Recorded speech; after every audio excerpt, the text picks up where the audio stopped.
Yeah, see some responses that are coming in. So please do, everyone drop your introductions as and when you join us. Let me see. I'm just gonna read them out in a second or two.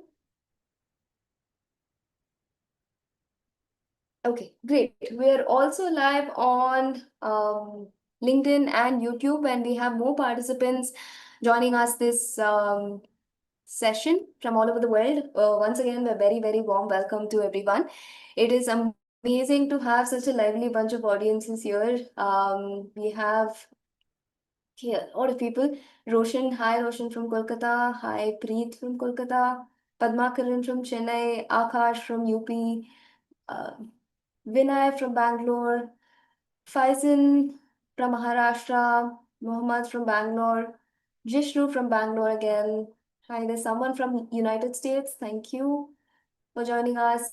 Um, okay, Rohit from Mumbai, Vijay from Pune, Sumit from Canada. Hi, Saif from Chhattisgarh, Vilas. Amazing, amazing. I'm sorry I'm not able to read every single introduction because we have a very packed session and we want to get into it as soon as possible. So I'll just quickly start with an introduction to myself. I'm Ananya. I will be hosting the session on behalf of Simplilearn. Today, what we have for you is a very, different from a typical cybersecurity webinar. It is a live workshop. You're going to watch a VAPT engagement unfold in front of you, and at several points, you'll be working through it yourselves in a live lab environment. So keep your laptops open, stay engaged, and let's make the most of the next 3 hours together. Here's what we have lined up. We'll start with the foundations, understanding a bit of theory, why VAPT matters, what it is all about, how it impacts organizations both from a business and technical lens, and how AI is changing the game right now. Then we get into the methodology, the 5 phases of a professional engagement, and what authorization really means. After that, we will go live to the practical segment of the workshop. There are multiple lab environments coming your way. You'll be working through each one alongside a fantastic expert we have here today. And we'll close the workshop with an exclusive look at the IIIT-B's AI-powered advanced executive program in cybersecurity, and what the program can provide you and help you in terms of improving your career is what we are going to look at the end. On that note, I am going to share Google form in the chat box right now before we go any further. Just give me a moment.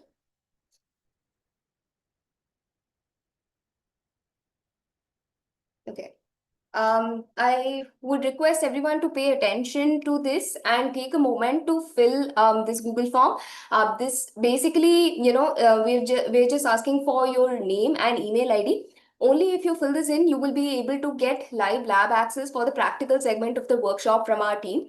If you want to follow along and have the best workshop experience, please ensure to submit this form, and you will be receiving the live lab access on your email. Okay, great. Okay, so quick set of ground rules before we, take this further. If you have any questions about the concepts we're teaching, anything about the industry, about the job market, your career path, please put them in the Q&A box and not in the chat box. We will be monitoring the Q&A box throughout, and we'll address any questions that you have in the dedicated Q&A segment in the end. And while the core practical segment of the workshop is going on, if you have any issues or any doubt in following along, you can put them in the chat box. We also have, people here who can help you with any issues you're facing with the lab itself. So we will try to answer and address your concerns as soon as possible. But please keep the questions only relevant to what we are discussing. And this is important for your attendance certificate. You will need to enter your full name in the poll that goes out at the end of the session.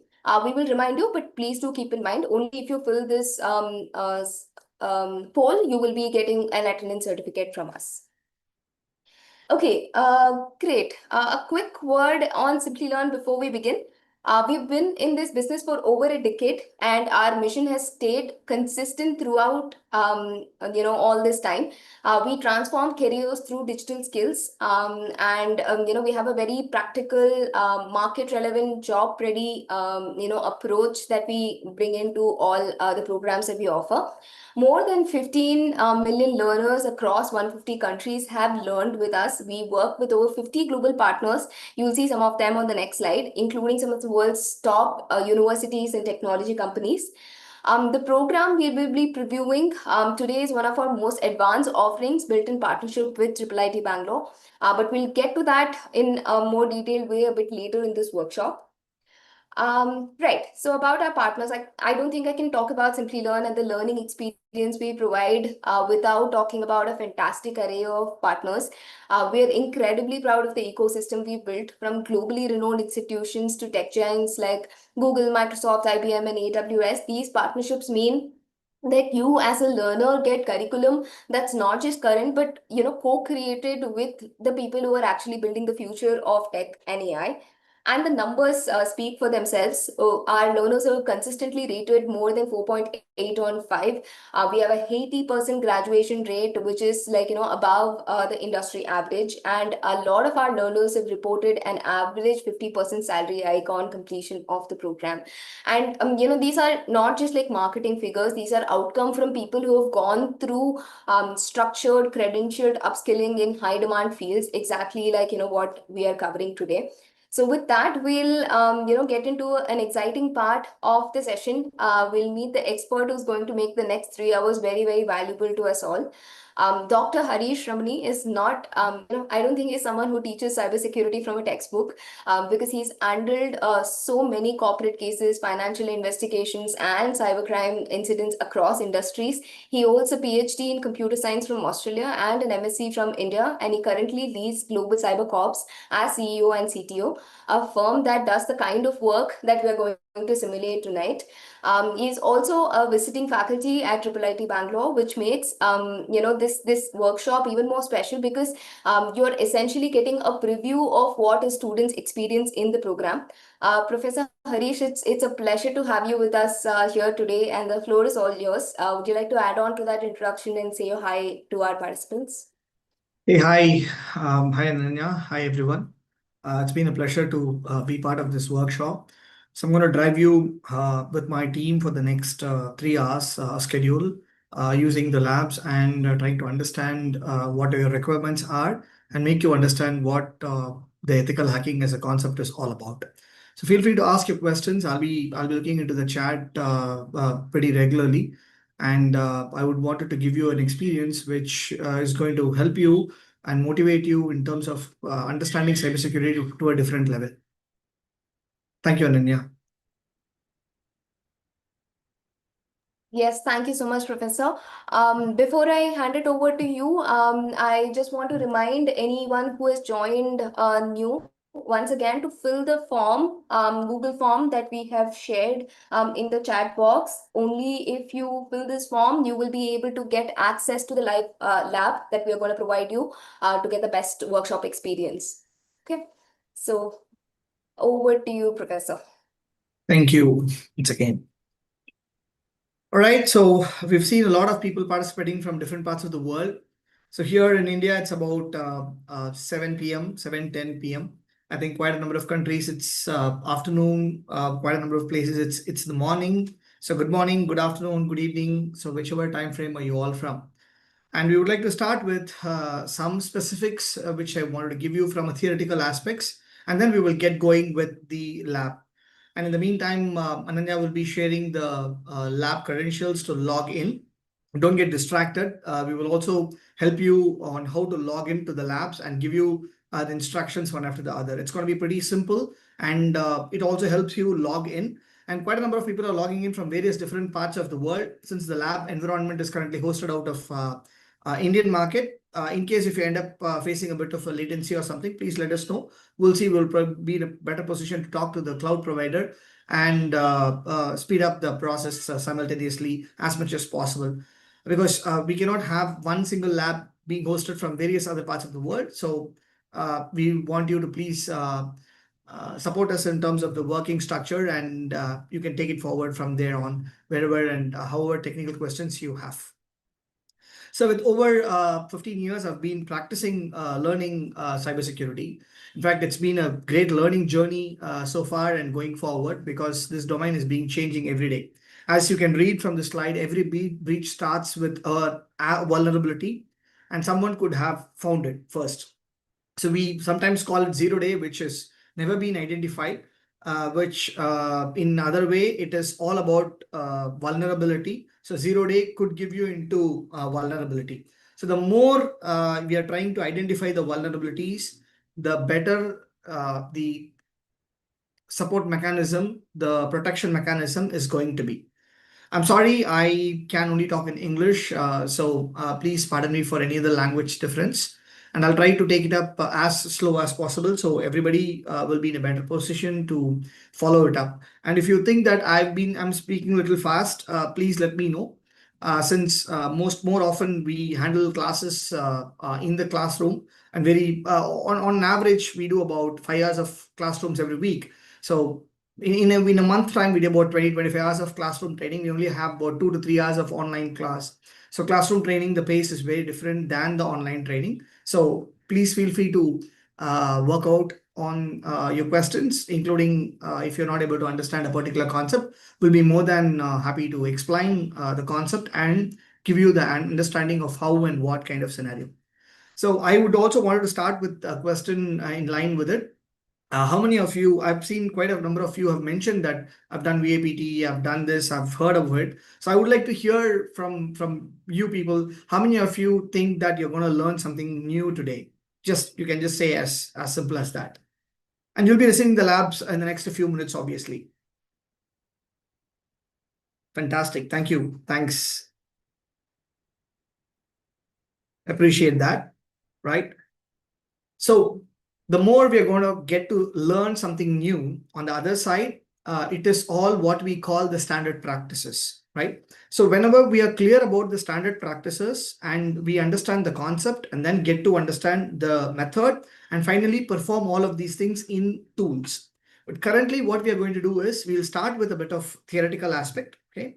And then we will jump from the theory to the labs, and we will come back to the presentation again to sum up quite a number of things. So how the lab is being structured is something which I would wanted to probably start giving you the inputs. I think I've got a question. Let me read that question. Somebody posted it. I think quite a number of people said yes. Thank you for the response. Okay. Oh, okay. There's an introduction. All right. Fantastic.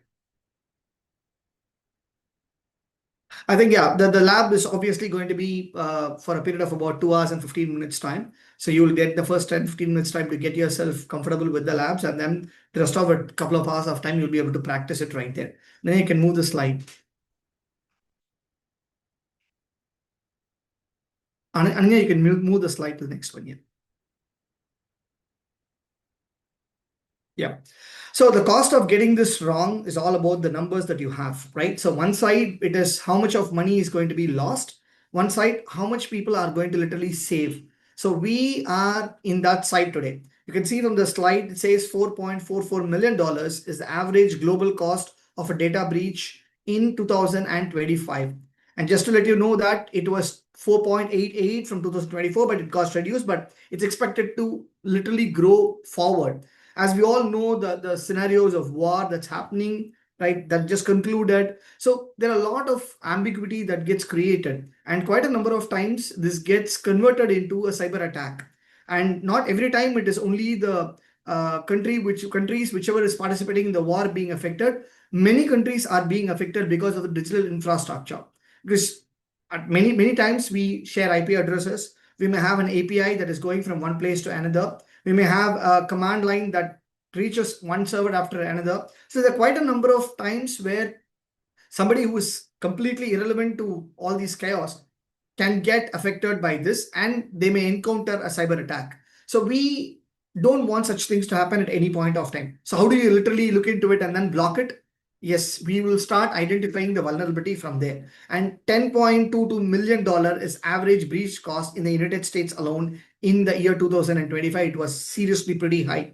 I remember saying that about $6 million in about a couple of years ago, but today you can see that at about 10 million, and it's just going to increase drastically. And 241 days is the average time to identify and contain a breach in 2025. I think that's the lowest in not just 9 years. It says 9 years, but I'll say this is much, much more than that. And this is what IBM as an organization has calculated a report. So it's all one information which is being collated to make sure that the importance of identifying vulnerability pretty much comes into existence.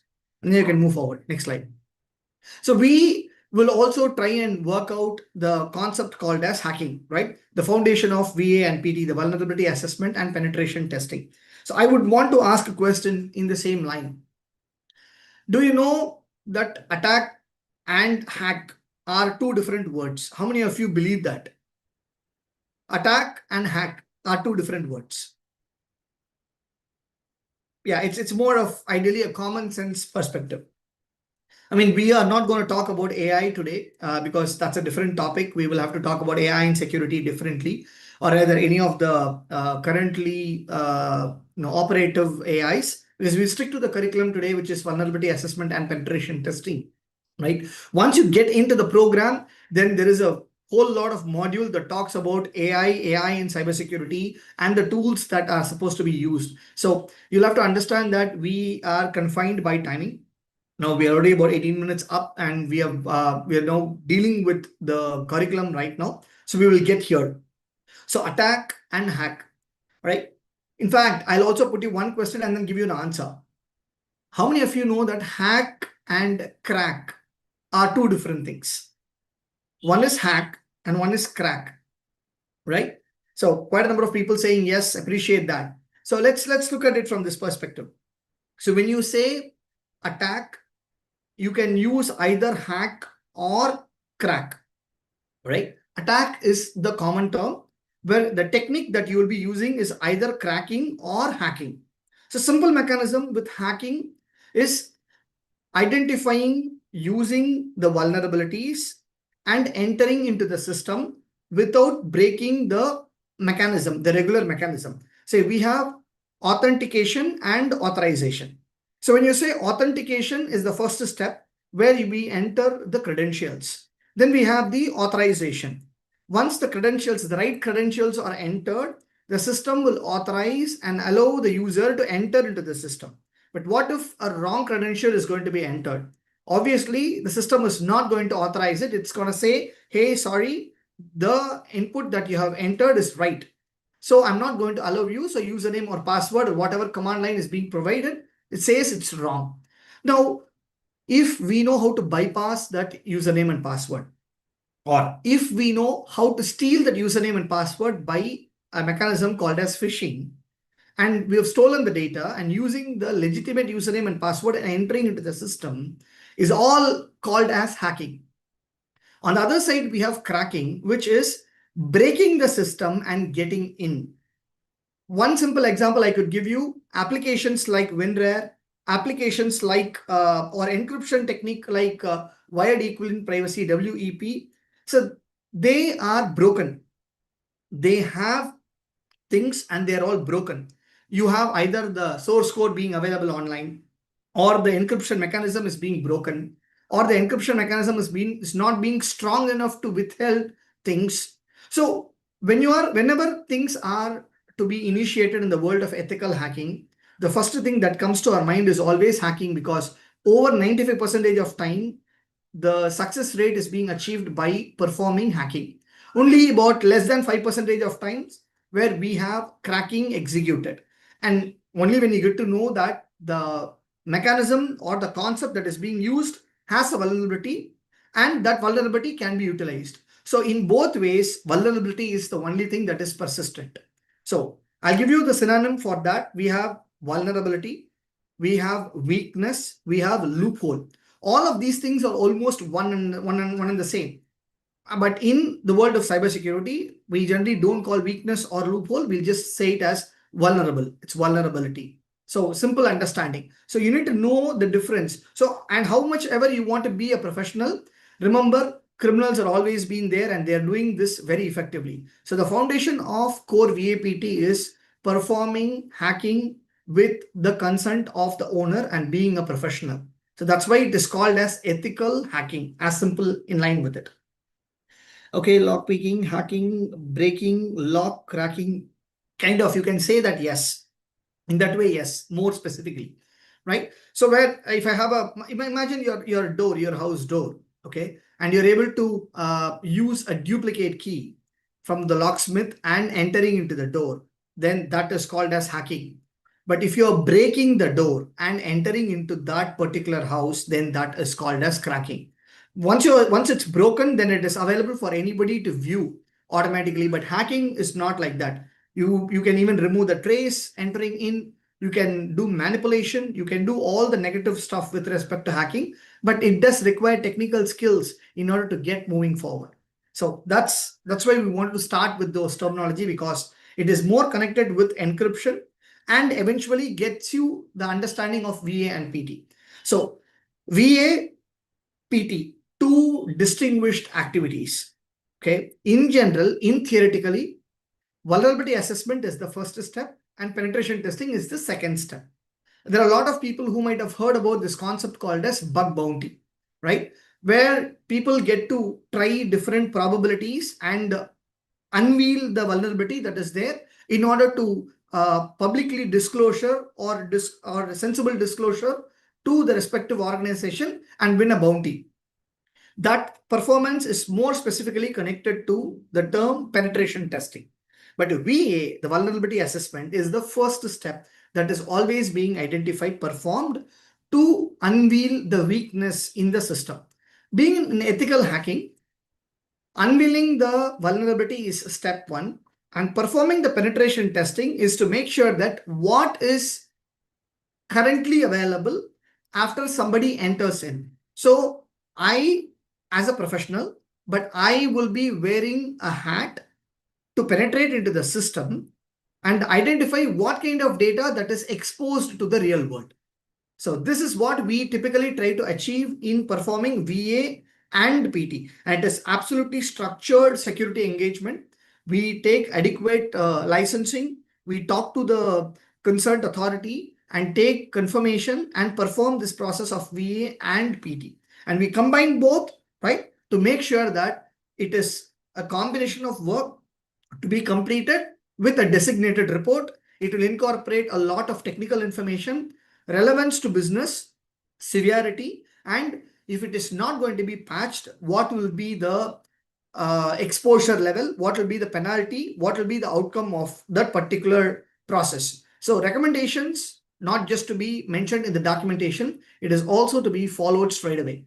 And this way, your VA and PT as a process is robust, and otherwise it is also called as the cybersecurity audit. Just to connect some of the colloquial terms to business terms. Okay, so hack and crack still not clear. Okay, I'll give you a bit more example on that. See, hacking again is not breaking the system. It's identifying a loophole and entering into a system is hacking.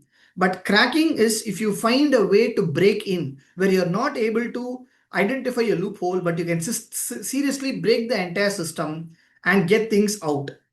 As an example, as I've given you, WEP, wired equivalent privacy, is an encryption mechanism. That algorithm of the encryption mechanism is already available in the public domain, as simple as that. So if you see anybody using WEP instead of WPA 2/3, the WPA stands for Wi-Fi protected access. If somebody is using WEP, so you get to see by scanning the process, right? And you don't need to know the password. The algorithm of WEP is available and you have to just run the algorithm. It will allow you to enter into the system without the password. That's exactly what we are trying to see as cracking, because the system is broken. But hacking, you don't need to find the system to be broken. It's in a much simpler manner to make everyone into the same place. Right, few questions. How should I extend my firewall level security? I think that's again a topic which is outside the boundary and where you will have to again get into the program where network security is part of the program. You'll get to understand about devices, device configuration, hardening. So all of these things comes in. But VAPT as a topic can be handled as a silo mode, and you will also get to learn quite a number of things. But again, remember, within these 3 hours, if you think that you want to become an expert in VAPT, I'm sorry, you won't. What we are doing is less than a glimpse of what a VAPT is all about, right? Something which we conducted for in a span of about 15 days time of schedule to become a master. We are trying to cover it in a span of about 2.5 to 3 hours time, right? So there is a big time difference in understanding the concept and becoming a professional. So if you have that as a mindset, I mean, I'm really sorry, but you will be able to get there over a period of time if you get into the program, because the program has been structured in such a way to give you an understanding and give you a level of clarity which you can go and practice for your own organization or even for your own environment. Right. So few questions. Okay, how to remember these terms and the synonyms of them. I think when you once you start working it out, it becomes more easier is what I would definitely recommend, because quite a number of times I don't even remember all the commands. Okay, though we keep practicing it, some of the commands we may not be using it for a longer period of time. So I don't know. I know the command, but I may not know about what is the subcommand towards that. So that's exactly where you have reference today. You can always go to the reference. You can identify the reference. And you have the help of AI also today. You can use AI. So positive AI can always be supportive when it comes to it. That's why we've incorporated AI in cybersecurity into this program to make sure that everybody is up to the mark today. Okay, quite a number of questions. I think I'll have to take up a little slow. Depending upon it is easy to crack. I mean, perform cracking and hacking is based on a technical knowledge that you're going to acquire. Okay, which is the best tool? I mean, I'm not here to contemplate on the tool, though we are going to be showing some of the tools. We are not going to say this tool is better, this tool is not better. I mean, we will stick to the academic angle and the practicing angle when it comes to learning mechanism. Probably it's a different debate that we may have to take it up in terms of which tool is better in terms of research understanding. Okay. Okay, so I'm not going to answer with respect to that. Same environment with different tools gives the, yeah, I mean, different tools provides you different understanding. That's why we never suggest to use only one tool. Even in today's practice, we are going to use multiple tools, obviously, to make sure that we are all on the same page. Okay. Yeah, Aerosynth is definitely a good tool that you can use for handshaking, especially with respect to your Wi-Fi hacking. Okay. But again, after learning this tool, if you want to go and try something in any of the websites, I'm very sorry. We cannot take up any responsibility for that part. Okay. So there is a very strong disclaimer to all the professionals, whoever is here. This is only for learning purpose, and we are not educating you to hack into something without the consent of the owner. So please responsibly act upon. All right. So, okay, sir, do you mind sharing that example of the door? Okay. So, imagine that you've lost your house key, okay, or your it could be your vehicle key, your car, your bike, or anything for that matter, and you're calling a locksmith and asking the locksmith to create a duplicate key, right? And that process of creating the duplicate key and using the key to enter into the house or unlocking the vehicle, that is called as hacking. But you don't know how to really create a duplicate key, then you are literally taking a hammer and breaking that door and entering into the house, or breaking that lock completely, which means you cannot use that lock again. And you'll also be, somebody is coming out and they can see that this door is being broken. So breaking is cracking. All right. Entering using alternative method, which is not legal, is hacking. Right. We are giving you quite a number of examples, so just hold it for now. Okay, Ananya, we can move to the next slide. We'll give you what are the tools that we will have to ideally get going. So don't worry about that part. Okay, we are not going deep, as I said, as it's just a glimpse of what this entire program is going to give you as one topic. So this program itself is pretty long if you actually join there. So I think your questions are much more advanced, which I sincerely appreciate it. But at the same time, it is important that we stick to the agenda right now. Okay. So the 5 phases of VA and PT, right? The first one obviously is for any work that we start, planning is going to be the first one, and identify what is your target. So that's called as scoping. As long as you're clear with your target, you will be able to perform your operations much effectively. So spend effective time on planning and identify what your scope is.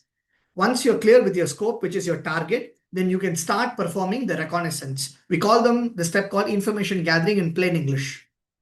With reconnaissance, you will try to identify the IP addresses, the domain names, there are quite a number of things. Here, we will be doing the penetration testing at various levels. So we split it into two. One is network, infrastructure, and operating system. The other one is on application. Of course, there are quite a number of applications that are there. We are going to concentrate on web application today. So once that is good, then we get into scanning and enumeration, where we will be performing scanning and enumeration today. And we move forward with the most sophisticated step called as exploitation. Once your exploitation is successful, then you're inside the system. And then your final step is reporting. We will share you a simple structure. We'll add one or two vulnerabilities into the template. So you will know how to really add the template. You can take the steps and you can create something of your own. You can also download plenty of templates from the internet. But whatever that we are sharing is what we call them the industry norms. See, for a simple example, generally what I call in all my classes, every recordings, every concept is today spoken in the open world. YouTube kind of things or any other open channel today. If you just keep scrolling into Instagram or any other social media, every concept is being spoken. But whoever is speaking the concept, number one, matters a lot, right? Number two, whether the person has got the academic background to speak about the concept, whether the person just has an academic background or the person also has practicing experience. More specifically, the sequence on what to learn first and what to learn second. That's exactly where the problem starts. Somebody starts with the tools and they really get lost over a period of time because they don't know what the tool is doing, right? So we don't want such things to occur at any point of time. So we will confine ourselves to make sure that we follow the steps one after the other and we achieve absolute success by means of in this workshop and also going forward in the field of cybersecurity. And you can move forward. Next slide. Will this program help to get the fundamentals strong? Absolutely yes. No doubt at all. Absolutely yes. Whenever we give VAPT scanning to any firm, they are not doing reconnaissance by themselves. We are providing the inventory sheet. I mean, inventory sheet is one thing which is required. When I come to the methodology, I'll explain you why an inventory sheet is required, followed by which information gathering reconnaissance must also be performed, right? There are two aspects to it. I'll come to that slide. There are about few slides left and then I'll get there specifically, okay? And I'll have to finish my theoretical stuff in the next 10 minutes so that we can start the practicals straight away, all right? Okay. Okay. So the case for structured testing, see, we have about quite a number of testing mechanisms. One is what we call them structured testing. Then we have unstructured testing. So more specifically, VAPT is all about structured testing. Okay. Finding exploitable weaknesses before attackers do and identifying it, intimating it to the respective team so that they could be in a better position to confirm it and rectify it, right? So it could be on anywhere. It could be your firewall, your demilitarized zone, your honeypot, your sandboxing, your secondary firewall, your L3 switch, L2 switch.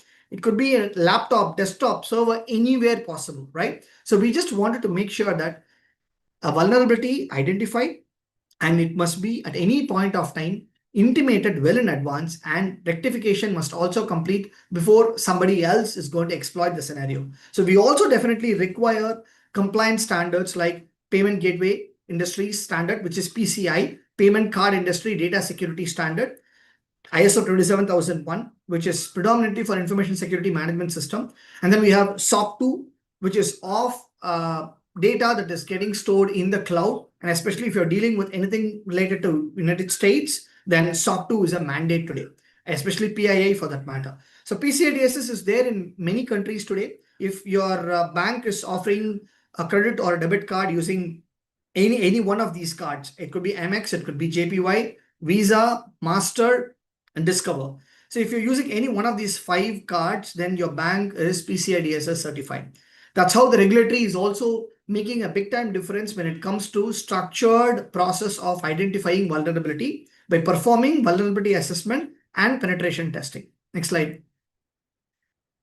So does the CH13 provides the skills to do CTF big bounties? I'm sorry, I'm not the right person to answer that question. That's maybe more of outside the specifics at the moment.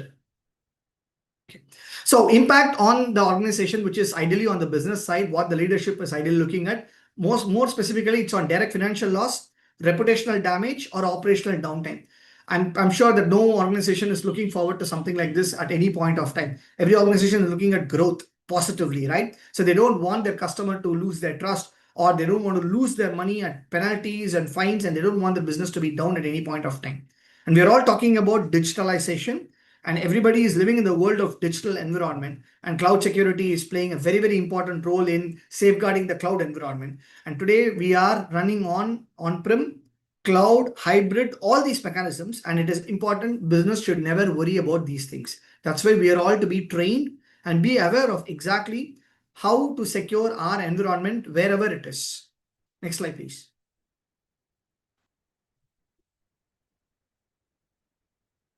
Next slide, please.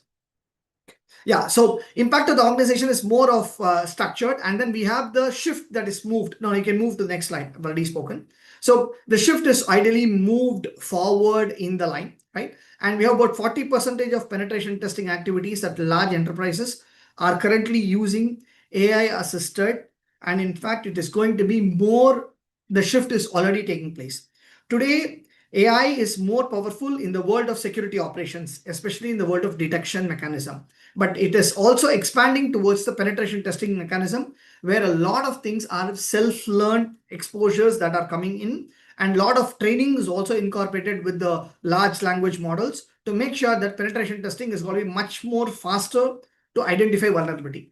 I think somebody mentioned that in terms of the process of Fable 5, right? Fable 5 Mythos kind of things. So what Mythos pretty much did in the first 60 days, over 10,000 plus 0 days were identified, right? That's exactly the question. It's an AI system which has got security incorporated into it. And running the system, it was able to identify over 10,000 0 days. And which was never, nobody believed it. Systems can have so many 0 days, right? So that way, the mechanism is going to be more effective for sure. Next slide, please. So we also need to understand about how this is going to make an impact with AI, right? Today we are talking about digital war between AI assisted human, right? Or human assisted AI versus AI assisted human or human assisted AI. But unfortunately, the war going forward is going to be human assisted AI is coming off pretty effectively. But the war is going to be AI assisted AI versus AI assisted AI. One is on the defensive mechanism and one is on the protection mechanism, right? So we are having defense, we are having protection, all together work. And then we have another segment which is called as AI assisted AI, which is where the offensive security that is coming in. So you have to concentrate on defensive mechanism, you have to concentrate on protection mechanism on one side. And then you have on the other side, which is the offensive security. So both sides, it's going to be AI. So AI accelerates the process of recon, attack surface mapping, which we call it as what the real world experience and real world need, continuous scanning, improving the CI/CD integration and pipeline, and obviously drafting the report and triage. In fact, the SOC that we are all running, we are not having a L1 at all. All the L1 jobs are already being performed by the AI tool itself, the SIEM, the Security Information and Event Management, and enhancements with security orchestration, automation, and response. So humans still drive, but how much are we driving? Is we are not driving alone. We are helping the AI to drive better. So this is exactly where AI assisted AI versus AI assisted AI is going to be the future. Both defense and protection slides are same. That's what I'm trying to tell you. If some attack is taking place, if you have the right protection, you have a better defense.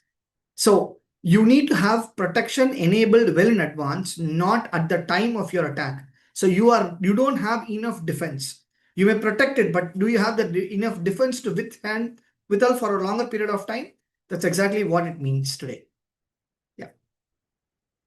I mean, that's what the future is. How can we trust AI assisted? It will take all information. That is unfortunately what the future is. That's exactly why we have standards that are coming in. In fact, European Union was the first to launch European Union AI standard. ISO 42001 is another thing which can be followed, and respective countries have carried out with their regulatory and coming up with their own law.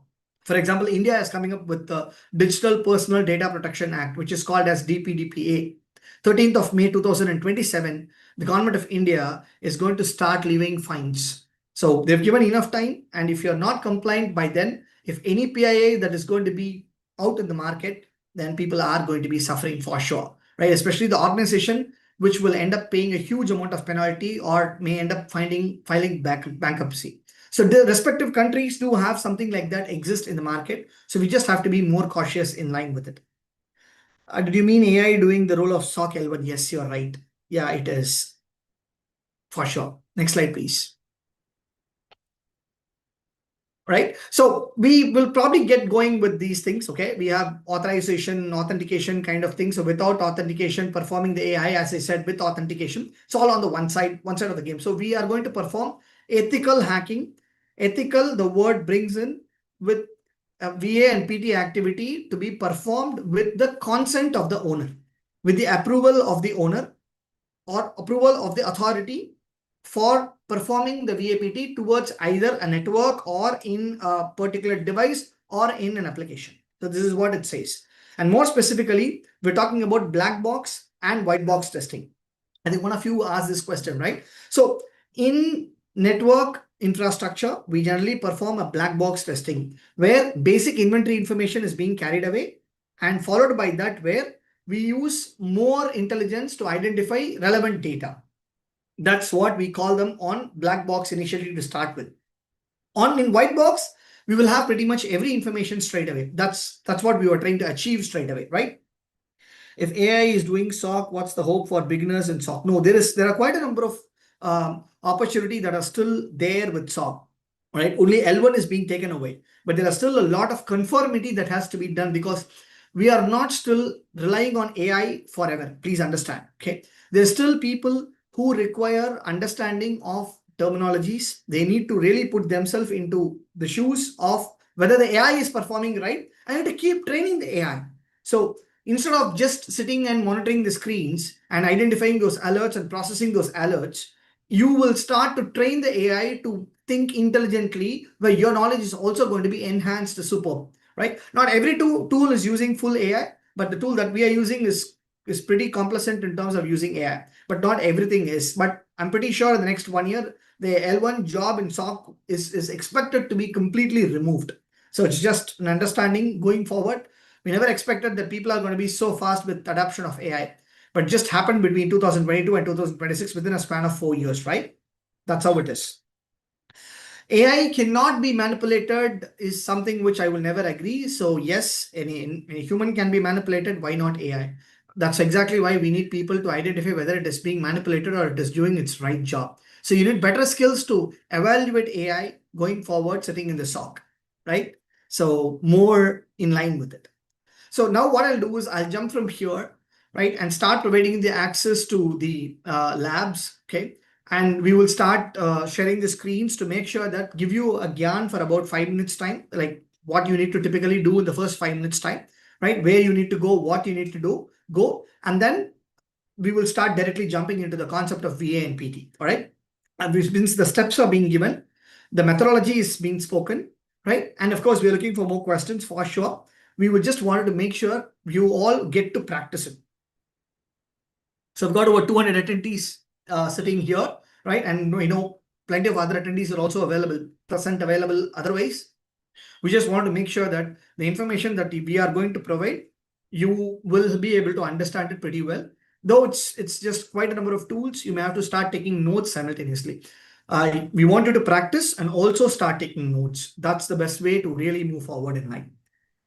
Okay, can't AI be? Okay, I think those questions are being answered. If we need to switch our career to cybersecurity now, which domain would you recommend? I mean, that's something which is a pretty big question in line, because it is depending upon your ability I know some of them like SOC, some of them likes network security, some of them are interested in application security, some of them are really good with instincts and other things, gets into digital forensic investigation. Some are good with risk compliance aspects, some are amazing with governance. So you cannot really say this is the domain that I'll have to get in, but every domain has got opportunity, and there are plenty of jobs that are also still present available. So you probably, what you need to do is get an idea of every domain and then start concentrating on one thing. That's exactly why we wanted to design a curriculum like advanced cybersecurity to make sure that everybody is understanding the ambit of cybersecurity.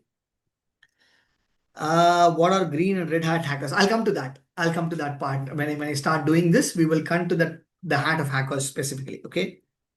No, you don't need anything. You just don't need anything. The login that is being provided to you guys, you will have to log in right away. Okay. So let me have the screen shared with you so that we will start with logging in, and then we will take up step after step.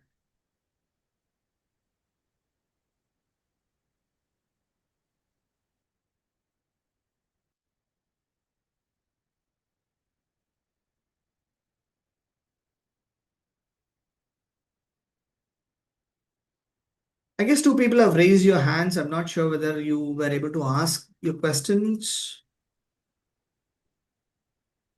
Right. So after logging in to the system, you will all get to this particular page. And if you're facing any problem, you can type in the chat. We will immediately be assisted with one of our team member. Can you all just log in with the credentials that you've received? You are supposed to log in using the URL that's there, thecyberbay.com. Can you read it there?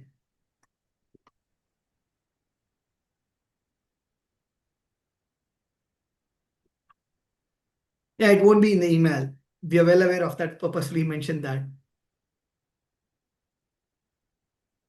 Please see the screen. The screen says https:// it says can't see your screen.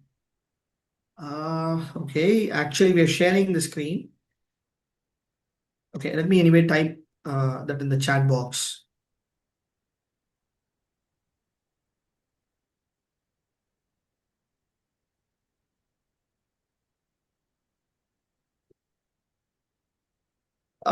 You would have received the credentials. Ananya, can you confirm the mode Yes, of all the credential? people who have filled the form that we shared have received the credentials on their emails. The email ID that they gave in the form, if they check that, then everyone would have received credentials.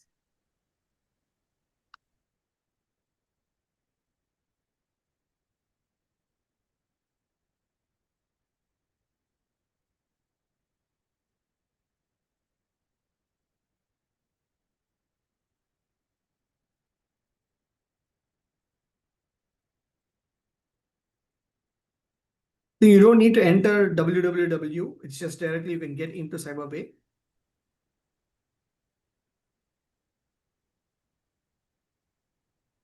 I've typed the URL once again. I think there's a mistake. Yeah, okay. Just sorry, yeah, cyberbay.com. Yeah.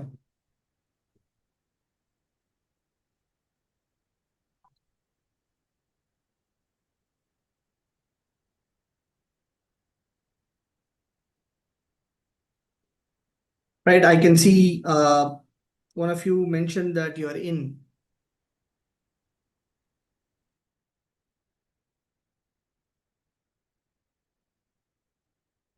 Guys, everyone who had filled the form would have received it on their email. Please don't fill it multiple times.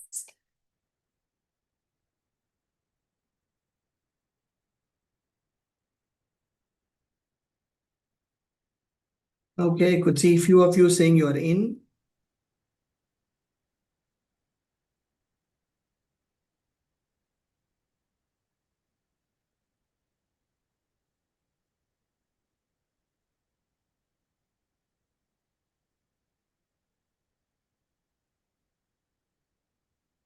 Just type the URL without HTTPS, please.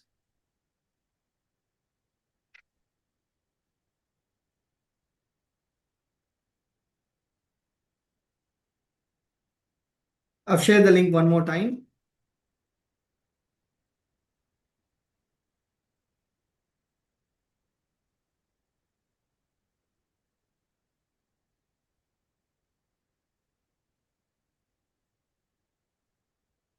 All right.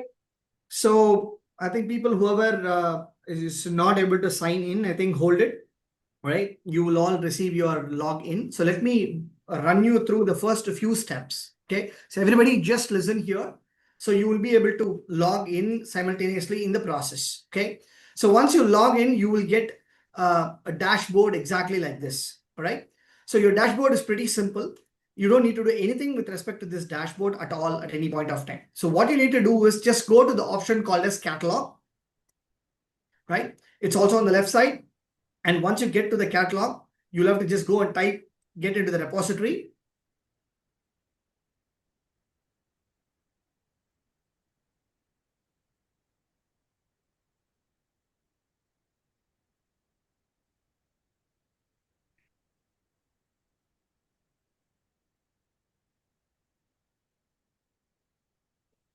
I think few people have joined late, maybe the form, yeah. So you've got about 3 topics in the catalog. So one is application security, the second one is network security, and the third one is open source intelligence, right? So we will be starting with networks open source intelligence right away. Okay, so we can get in there. You can see about 5 incidents there. We call them incidents. Okay, so get into the first one.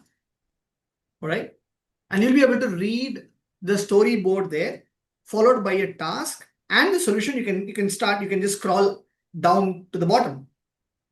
The steps are straight away being given. However, we are exactly going to follow the same steps, whatever that is being given there.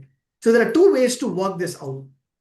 Understanding the use case is the most important thing towards solving any problems in the world of IT, right? So the use case is more to the real world scenario.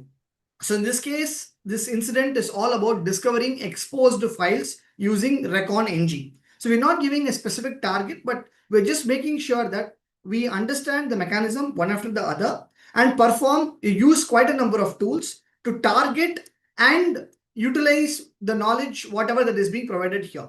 So I want all of you to read this storyboard, but wait, not right now, just hold it, okay? So where will you practice this, right? So what you need to do is next step, you go to the option called as Bay on the left side, or you can go back and get there. And once you get into the Bay, you have this option called VAPT Workshop. All right.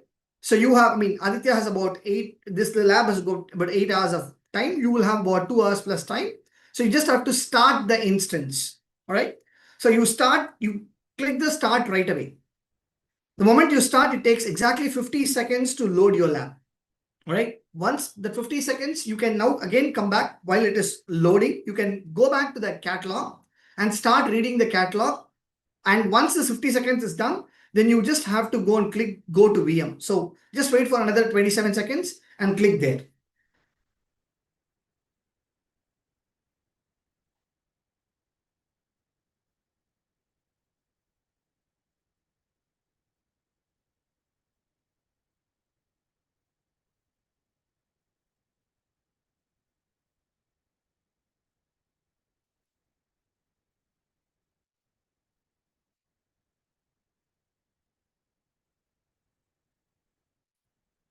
So HTTPS thecyberbay.com is the login. And you can see on the screen that is being shared. Right? Once it just gets logged in, right? You have to click go to VM. The moment you click there, you will go to the next, it'll just open in the next tab and you'll be given Kali Linux as an operating system straight away. And you'll also be able to see the remaining timer that is being running on the left-hand side. Yes, once your VM is there, just click VM, go to VM.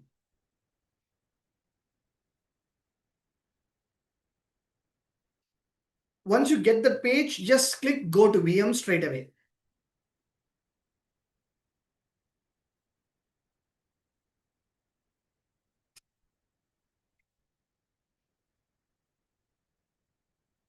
See, I'll tell you what, if you are using an outdated Google Chrome, okay, or if you're using an outdated browser, the loading time will be seriously pretty high, right? So it's very important that you set this up in such a way that it's updated before you log in, all right? So you can see that we are also using Google Chrome. We are also connecting to the Cyber Bay exactly the way how you're all connecting it to, okay? No, this is only a 2 hour access lab, right? Now we are at about 7:56 and we will conclude this by about 9:45, 9:50. So we've only given the lab access only for this workshop for you to practice whatever that we are sharing. All right.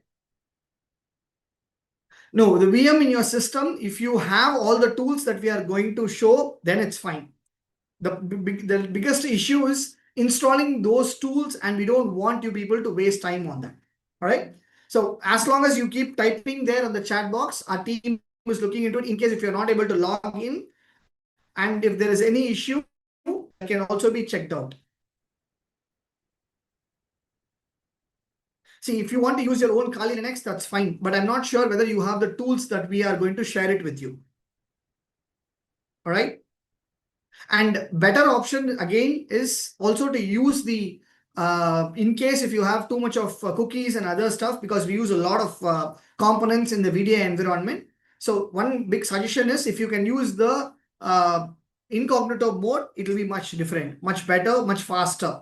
And if you're running on 10, 20 different tabs in your Google Chrome, it may also slow down your VDI environment. So check your check your RAM for conformity.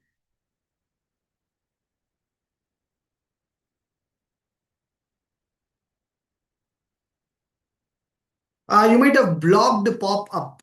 So you may have to check if it is not opening. See the right-hand side corner on your screen, right? On the address bar, click the right side corner and allow pop-up.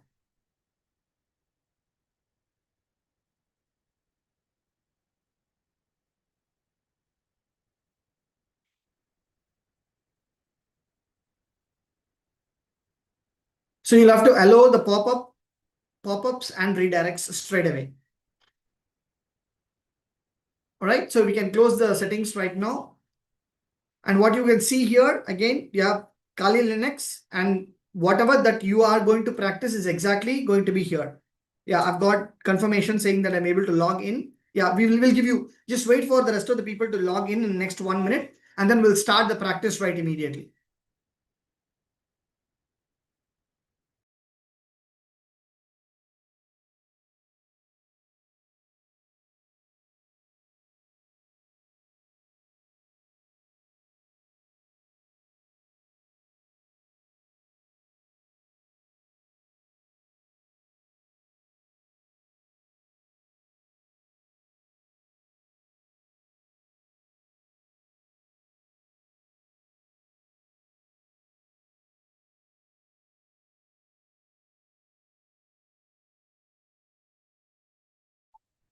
Okay, just to make sure that we don't want you to lag with your internet connection, so we've turned off the camera, right? Because I don't know how many of you are having very good internet connection. All right. So if you're using your mobile hotspot, then you may encounter issues. In case if you're not just being able to log in, just refresh, close your browser, open it in incognito, it will work. Either in Google Chrome or in Firefox, both the browsers are pretty well that you can take it up. Yeah, because we only have 2 hours of workshop right now, as I said, right? So it's originally 2 hours of workshop. So we planned it 10, 15 minutes extra to make sure it's working.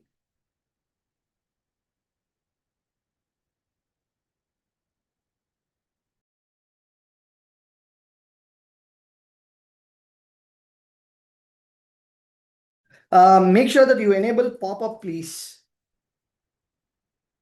As long as you're able to enable the pop-up option, it will work. See, Microsoft Edge, it works, but I'm not sure about the latest support. So you can try it in Microsoft Edge. Oh, I mean, you won't be able to practice it in your smartphone. I'm really sorry. You will be able to see it, but you won't be able to practice it. You can only view it. You need either a laptop or a desktop because there are a lot of components that are currently present there. So you may have to put probably an extra effort in terms of getting things rolled up.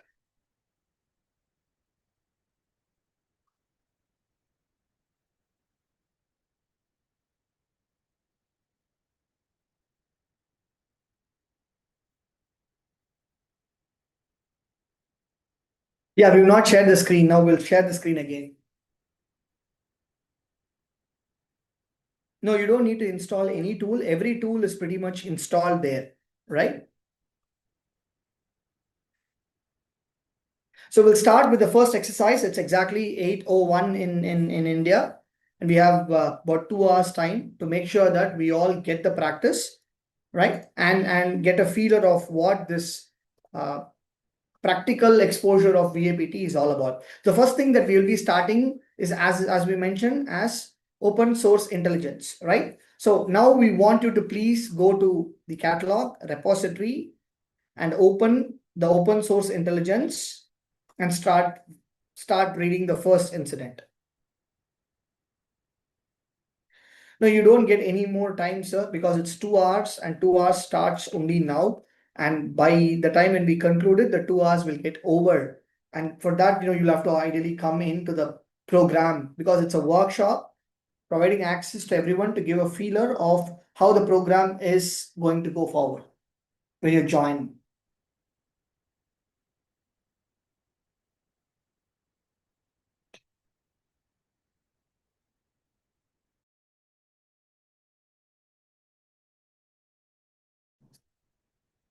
Okay, another disclaimer which I wanted to give you all, if you are using your organization workshop, laptop, then I think your organization might have blocked VDI network.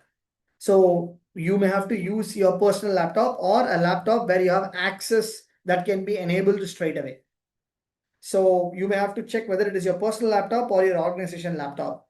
And if that is your organization laptop, you may have some of these things. Then it is a little difficult because we've had this problem faced quite a number of times with previous sessions whenever we handled, because the organization might not enable a VDI to run or certain other scripts to run. But there's no big scripts, it's just a plain vanilla virtual desktop interface.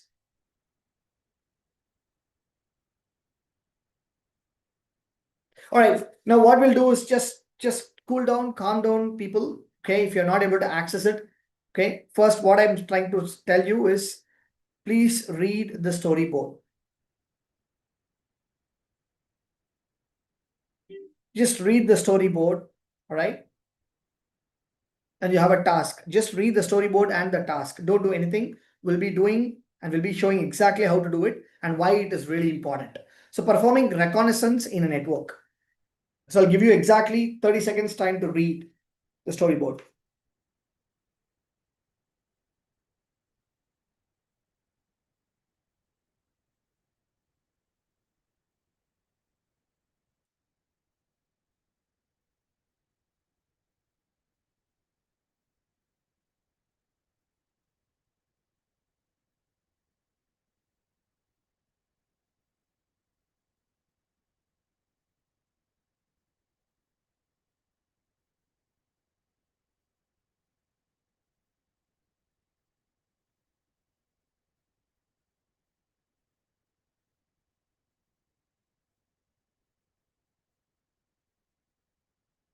I hope you got the use case, right? The storyboard says exposing files which are confidential in an organization system, right? So how do we do that? So this is being an internal ethical hacker, right? We've been given access, we are inside the system, which means we are performing white box testing, and the process goes on. Use a very simple recon tool called as recon-ng and perform the activity. So now I will pass the com to my teammate, Aditya. So Aditya will be able to explain you. And you can also, I'll be sitting, we are all sitting in the same premises. So we can see each other at the same time and respond to questions.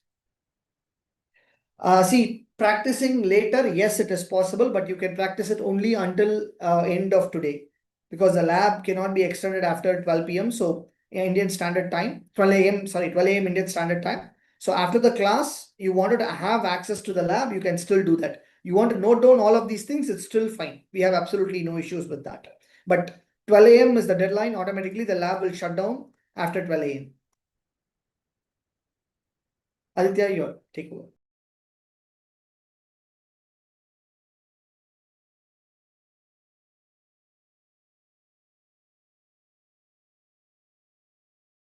Hello everyone, hope I'm loud and clear to everyone. Okay, perfect. So I'll be quickly walking you through the steps on how to perform recon. That's the second step that we looked at, right? In the 5 phases of VAPT. First step would be with respect to your planning and scoping. So we won't be much considering that because we would be strongly working on the hands-on part of it. So let's look at the technical details. So scoping and planning, that would be already provided either by your organization or by the client per se. So we'll directly jump into reconnaissance, where we would be trying to get much more information that is available on the public domain.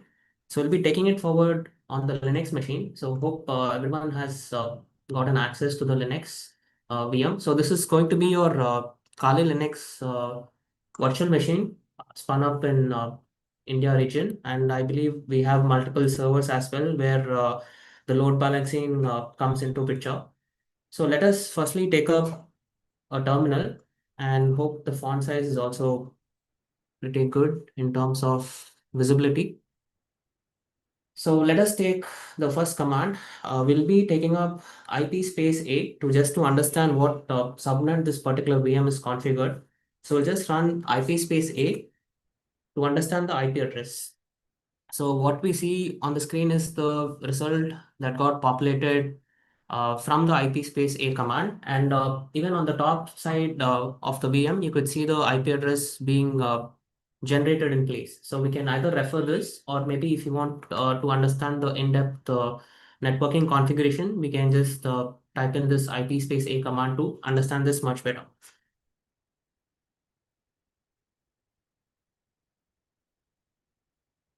So you can practice it simultaneously just by typing IP-A. So you get your first result inside, right? You will also get the similar results inside your computer too. But sometimes what happens is you may not, the IP address may not resolute in your computer. And especially if you are not connected properly, then obviously that could also result in not getting the result as you desire. So now let us take it further. So now we have some machine that is running, right? So let us try to understand why we are using this operating system in say. So this is going to be your Kali Linux machine, which is used by your red teaming people. So they use this in terms of your PT process, but we will be performing VA in place, and then we'll be jumping into the PT process. So for us to get to understand the operating system, let us take up uname space -a as the command. So that will get me an understanding of what is the kernel version that is running. And you would be able to understand this, what would be the architecture that we are following in place for this operating system. A terminal could be fetched on the top taskbar that is there. You can see the ninth logo that is in black. So you can just click on that and you will have something like this. So to clear this banner in place, you can just type in CLEAR. Clear is the command you could execute to clear the screen, and you can just press the combination of Control-Shift+ to increase the font size for much more better readability in terms of the result getting populated on the terminal part. So the first two activity would be with respect to identifying the IP address of the machine and the kernel version. And from there, we will take it forward with the access to the internet. So let us now just try to ping 8.8.8.8. That is going to be your Google's DNS. So we generally do this as the first initial phase, which would be again like a kind of a checklist that we would follow to ensure that all the prerequisites are checked, and we can then take it forward with respect to the recon process. So now let us spin up the tool called reconng, which is for the reconnaissance process. This is again like pre-built by the community. So we'll be taking it up and just typing it out on the terminal. So all of you can also like maybe follow the screenshot that is there. So we also have the commands with respect to what needs to be performed. So I'll be exactly performing the same commands and we'll be giving you explanations on each and every command that is there on the screenshot so that everyone is on the same page with me.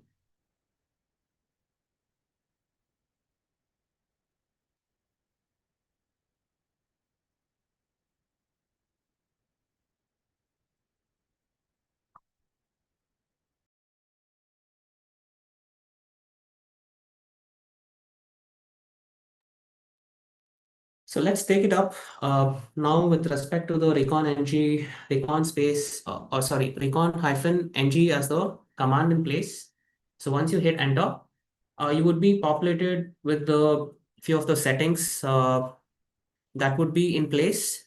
So from here, we would be taking up the next command that would be with respect to installing all the modules that is available from the marketplace. So the command would be just typing in marketplace install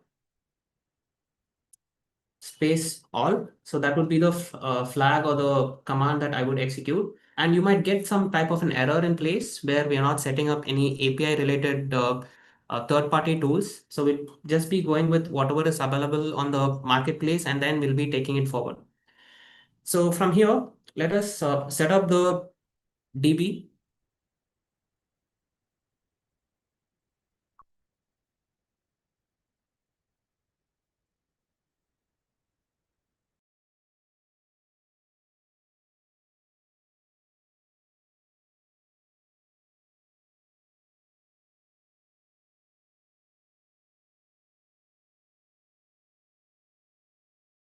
Okay, I believe whoever wants to look at the commands, you can go into the catalog. So we also have the guide for each and every incident. So I'm currently working on the open source intelligence, and within which you have this module called reconnaissance and footprinting. And I've taken the first incident. So incidents are basically like the use cases that we have built on top of the real world scenario that has happened in place. So you can just get into discovering exposed files using reconng. So in that, the first command would be with respect to recon-ng. And the second command would be with respect to installing all the modules that is available with respect to this particular tool. So we'd be particularly doing that. And I believe everyone has also taken up. So where do you exactly run these commands? That would be on the Kali Linux terminal that you have spawned. So on the machine, so let us say as soon as you boot the lab, you would be into this particular screen in place. So from here, you see the ninth option that is available, or otherwise what you could also take up would be click on this particular Kali logo that is there on the top left side, and you have the terminal emulator. So we'll be working on this particular terminal for the labs and the commands in place.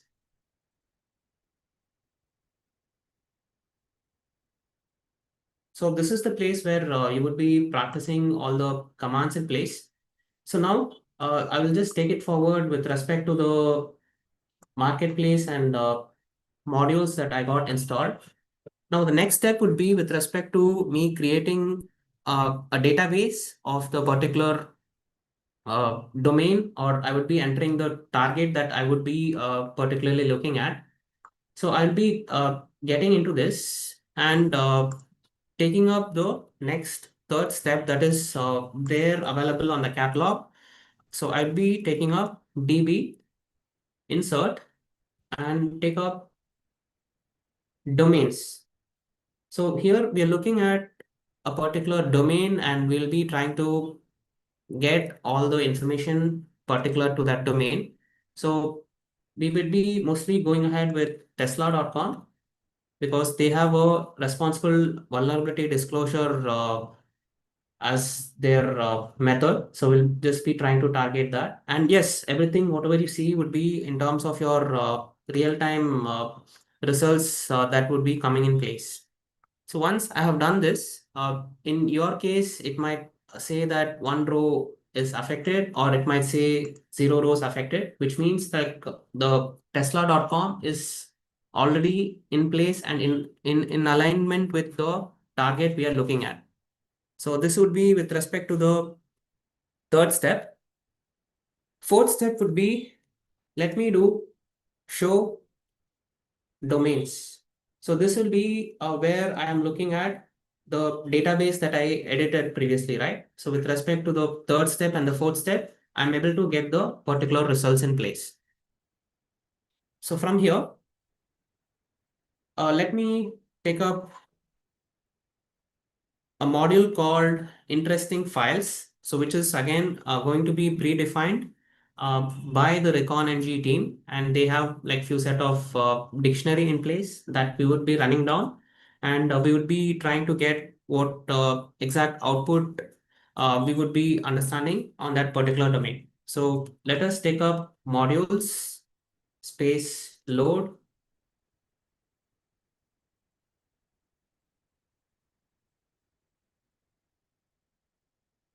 Interesting files.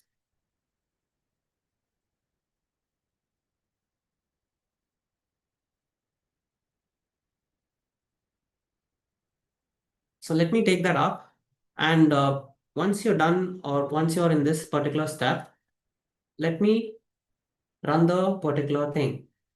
So the output that you see is with respect to what are the directories that exist with respect to the domain that I have, and you have few set of application code that is showing up 400, which means uh, those might not be available on the public domain, but wherever you get to see 200, that would be your scope of work. So we'll be arriving at the scope in this particular case using this recon entry tool. So let me just do Control C to stop the output, and I'll just run you through wherever we have 200 code. So we have 200 code for robots.txt. So my target would be accounts.tesla.com with the port 80, and robots.txt is getting me 200 code.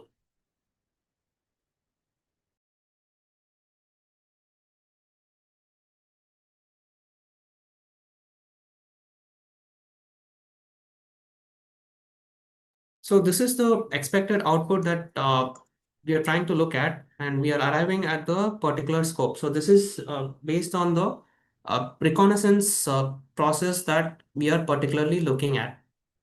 So we can, I believe, follow along with the screenshot in place. So the first command would be with respect to opening up the terminal, and we would be running recon-ng, and in that we'll be firstly installing the all the modules from the marketplace. From there, I would be entering the target to the database. So using the db space insert space domains command. And then from there, I would be taking up tesla.com because they have a responsible vulnerability disclosure as one of the medium. So we'll be only targeting the particular domain in place. And from there, we would load the module called interesting files, and then we would be running the particular output.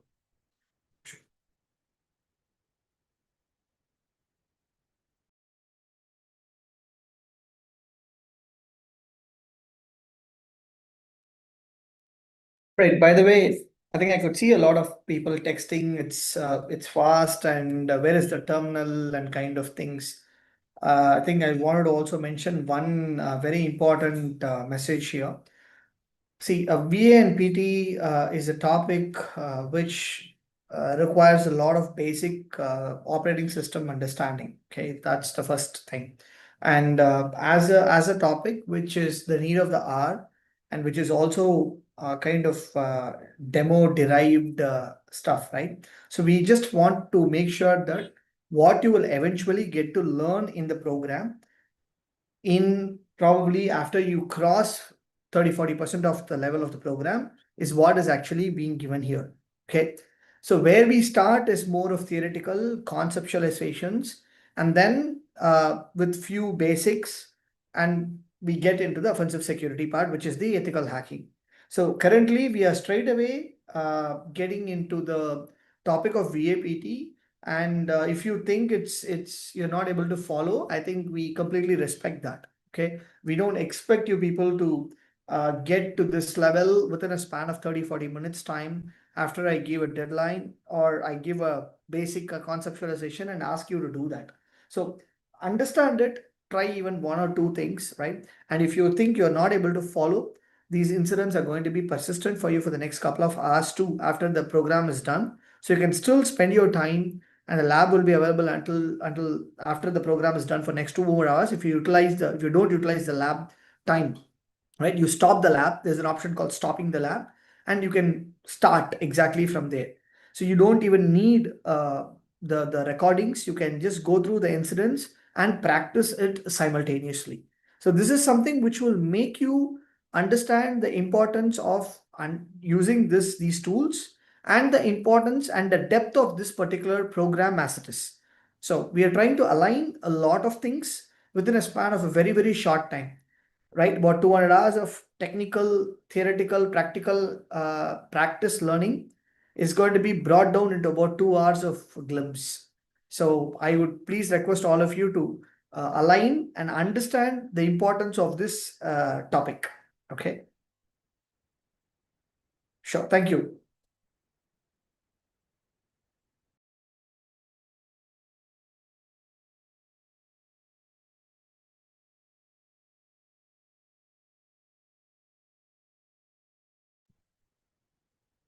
Okay, I believe we have got the derived output.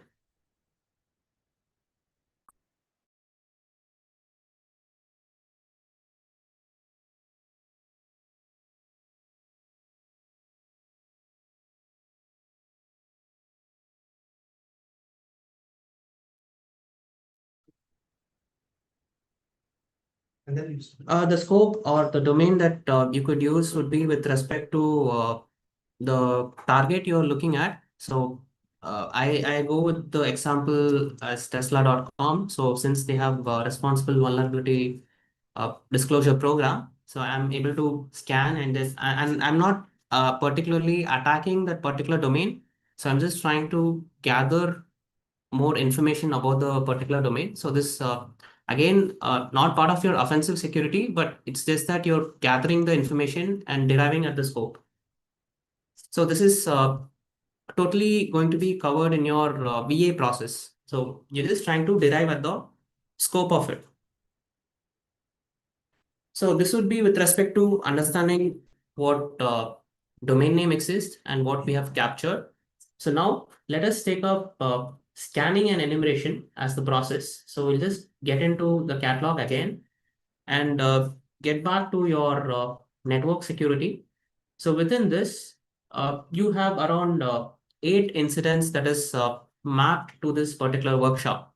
So we will just click on the first one and try to understand the tool that we have in place. So we have a tool called Nmap, that is your network mapper in place. So we'll just try to understand what is the exact output we are getting, and we'll be able to look into the particular results that is throwing us to. So the similar use case would be, or the ground rule would be, we'll be running down on the storyboard. That is the scenario that we have defined. And then we have the task in place. So we have the task that would say what we need to do in terms of completing this particular incident in place. So this would be the first set of data we need to look at.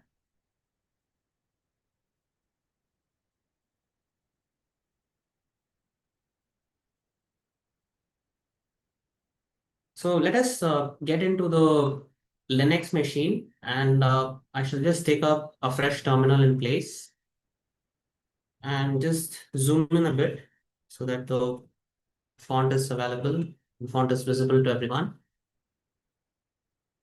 So from here, let me take the first command, that is with respect to your IP space A that we did in the previous set of activity. Or otherwise, you could also take up ifconfig, that is your next command. So you can just try to take up the target. And from here, let us look at the first command would be with respect to man space nmap. So just type in this man space nmap on the terminal, and this should give you the manual for this particular tool. So manual would be with respect to what flags or what commands you can use to get derive at the output. So I'll just give this option in place, and from here you can just read through the description of the tool, which says network mapper is going to be an open source for network exploration and for security auditing, but we won't be completely relying on this open source tool. So we'll be also running commercial tool. Uh, in this particular session, we'll be running Nessus per se, but the tool can vary based on the industry and based on the requirement that is coming up in place. So we can just scroll down in terms of your example that is given here. So the example says you have to use Nmap space hyphen capital A hyphen capital T4. So capitalization is kind of important in terms of your Linux-based operation. So just be sure that you're typing the exact thing that is either given on the screenshot or that is given as the command on the catalog. So you can just follow along. And you then put up the target that is shown up here.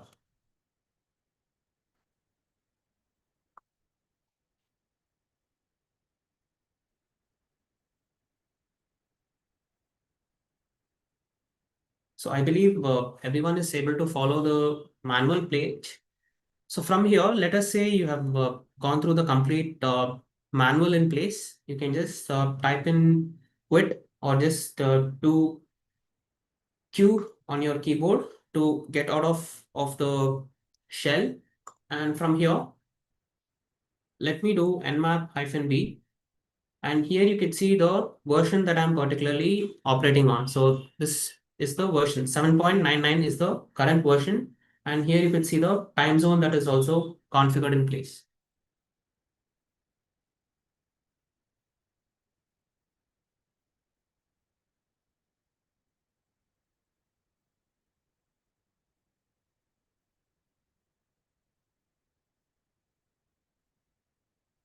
I hope you're all able to follow the simple instructions, right?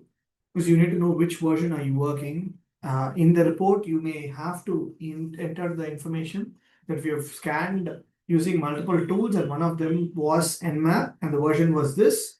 So that information is going to confirm that the originality of the scanning process. Okay, so we'll just take up the first scan in place. So we'll just take up a ping scan. So we'll be taking up the target that is given on the screenshot. That's going to be the local host. So we'll take up nmap space hyphen lowercase s n and then the target. So we'll just take up nmap hyphen sn and then put up the target in place, and we should be able to see that the host is live and up. So in this screen, what you could see is with respect to the data, like when the scan was initiated, and you can also look at how long did it take for the scan to get completed. And in the last part, you could see that the host is coming as up. So which means the target is live, and we'll be proceeding with the other set of scans from here. See, this is since it's a very short workshop that we are doing, so we don't want to give about 15-20 IPs because scanning will take a much longer time. A simple example which I could probably give you is scan your home network.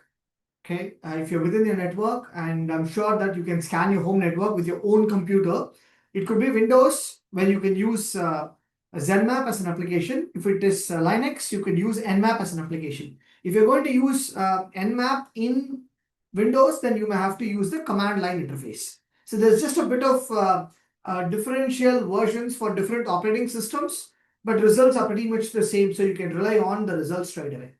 All right, so I think we've just been talking for the last about 90 minutes time. So we'll just take a very short bio break, about 8 minutes time. We'll just come back at about 8:40 Indian time. So it's about 8 minutes from now. All right.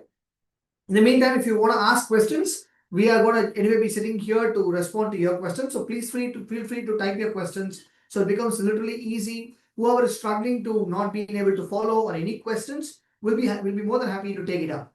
And again, I repeat, it's just a glimpse. So be back in about 8 minutes time, please.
All right.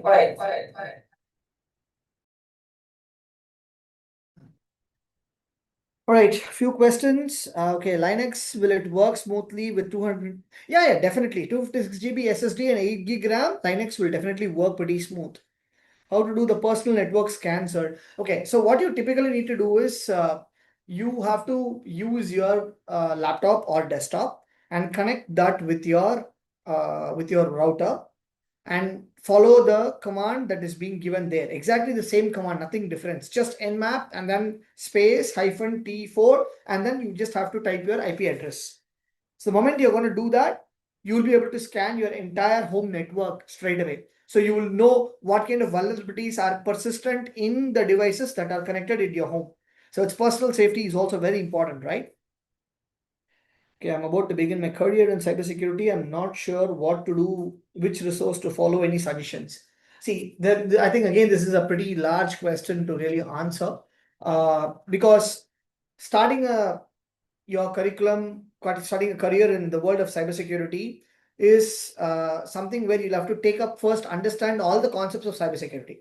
See, imagine yourself being in school, right? So we get to learn quite a number of topics. Like we get to learn math, we get to learn science, then language. Okay, we also get to learn geography, history, kind of things.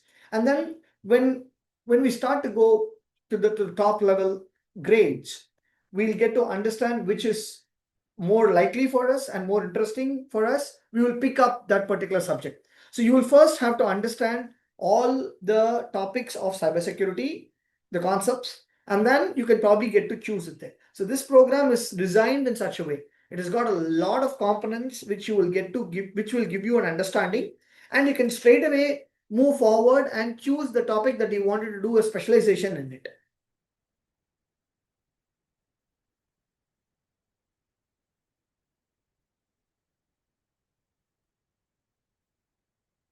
I mean, that's a thought process you can give, because CCNA is again a networking program.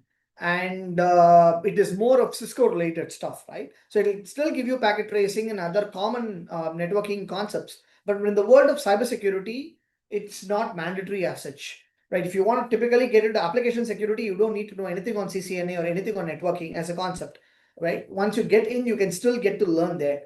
But if you want to get into digital forensics, you may need everything to be known from the basics up to a level, because you will have to perform a lot of forensics at different levels. So completely depending upon what you want to choose would be a good start.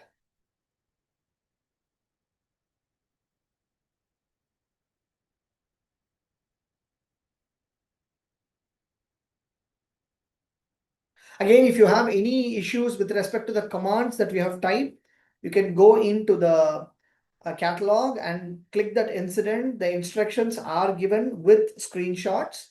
In case if the language is not very clear, or if you're not able to perform it immediately, or it's taking time for you to process it, so immediately you will be better, you'll be able to respond, or you'll be able to follow there with the instructions that are given to you.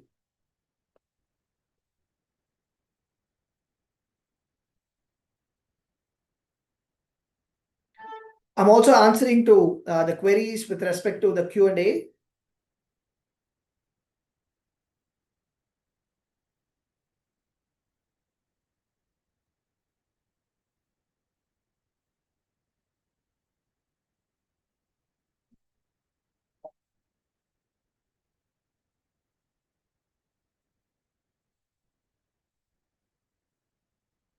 I think it's better you guys can type in the chat. It's more easier to rather respond right immediately. I mean, quite a few people asked that should we just follow along. I think, yeah, you can also follow along. It's not like you cannot do that. You can still follow along, and we will still be able to perform steps. That's why we've given this break, because another 20 minutes we'll be covering a couple of things, and we move forward into the application security. Again, it's just a couple of exercises, 2, 3, 1, which will give you understanding.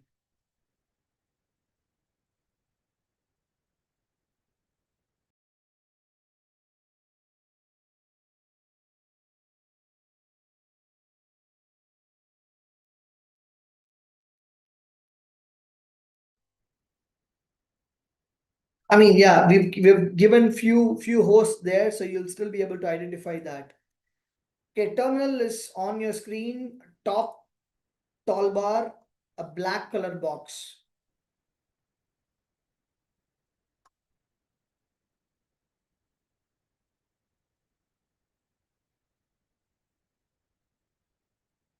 We'll be restarting in about a minute.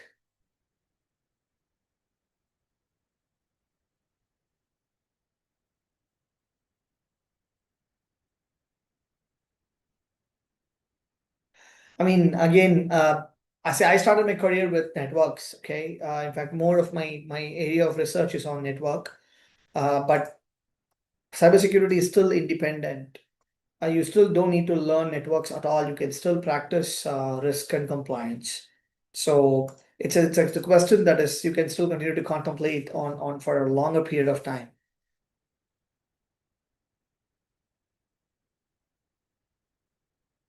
I mean, with respect to SOC improvement factor, security operations centers improvement factor, you have to probably start working out on investigating the incidents to the next level. See, AI is going to take over, but not today, right? So it's taking over. So you be ready with the process, you understand the concepts. I think it's going to be much more easier for you to move forward step after step. Forensics, it's depending upon the country that you work out with. Okay, it has got plenty of certifications with respect to certain, I mean, country wise. So I cannot comment on the specific certification at this juncture.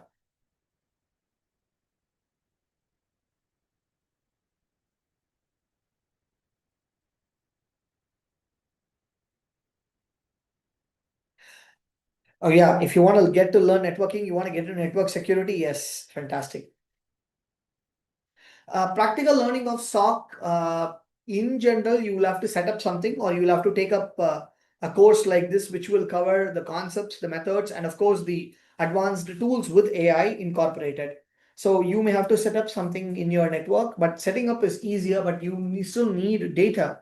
You still need traffic so that you will be in a better position to identify the difference between regulated traffic and irregular traffic, or like malicious traffic versus legitimate traffic.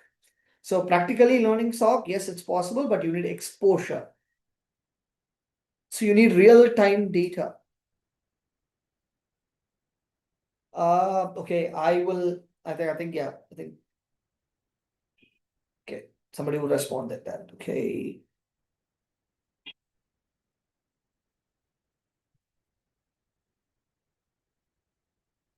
I think I've got a question, how to install Nmap tool in Kali Linux.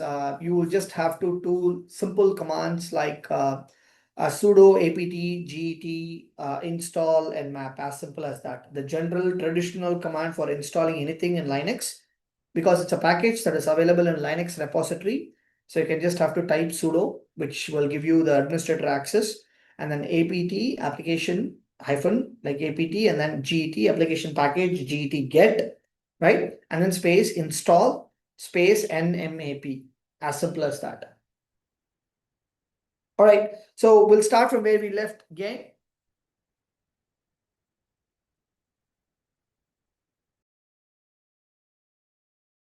Okay, ladies and gentlemen, hope everyone is back from the break.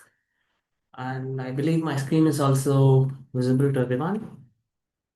So from here, let us take up the ping scan that we earlier did. We did get the response back from the target. So I believe we had a question saying, how did I get to know the target?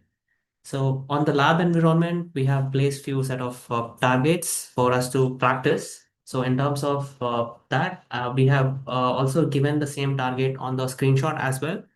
So you can just follow along with the screenshot. So that should help you out with the output that you're getting on the particular VMs. So we'll just quickly take up the host disable scan. So we'll be disabling host discovery scan just to understand what are the other ports that are up. So this will be with respect to in terms of the attack vector that I'm trying to get to look into. So the flag would be nmap space hyphen capital P lowercase n. So this is will be together, and there won't be any space when you do combination of flags in nmap. And then followed by you would be having the target that you need to enter.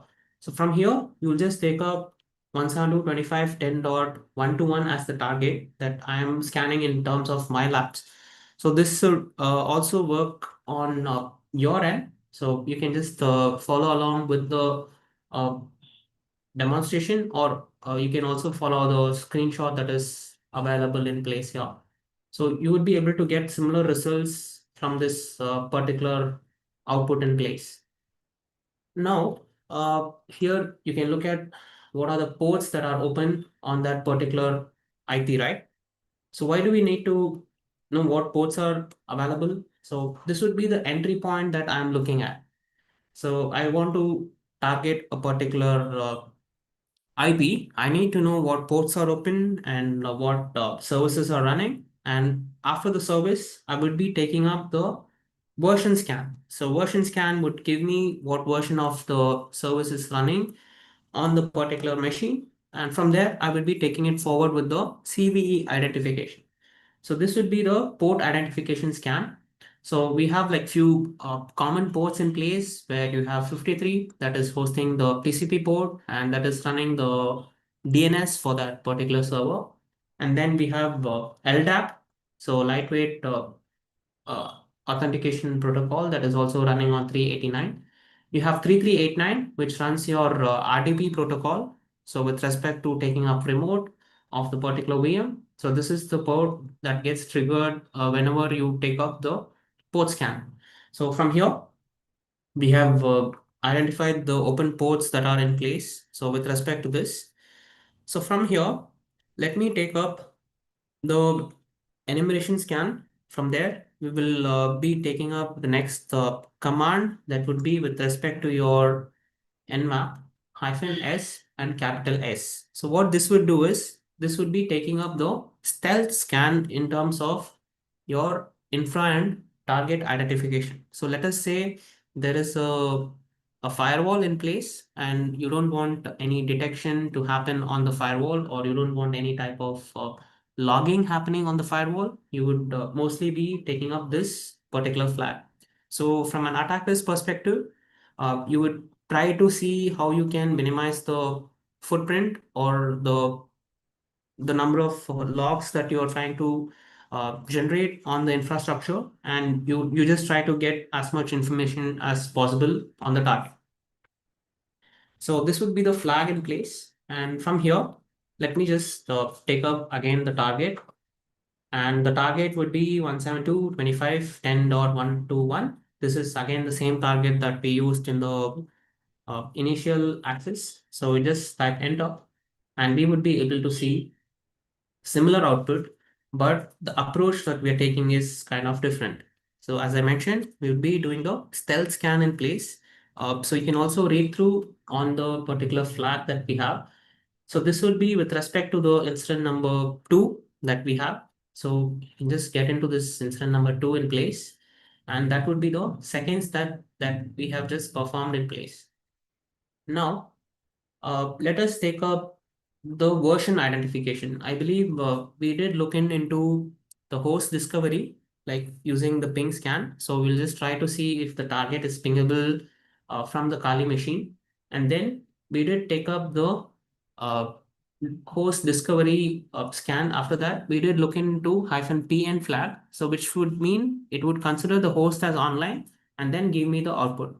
And then further on, we did take up the stealth scan just to evade all the firewall and other security aspects on the infrastructure. We'll just take up this on the particular target.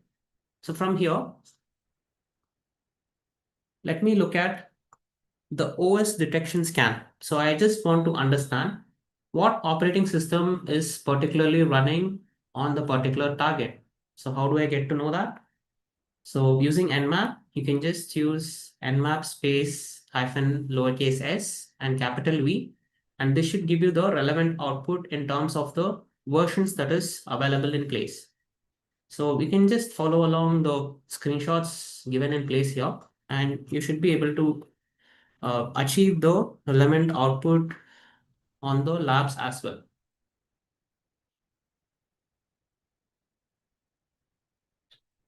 Yes, so what exactly are we doing here would be with respect to the version identification of the services running on the target. So here, please do make a note of the lowercase and uppercase on the flags, because that is very important in terms of your Linux operation. So just reiterating on that. So from here, let me just run this command on the terminal, and you should be able to see all the version popping up on the output.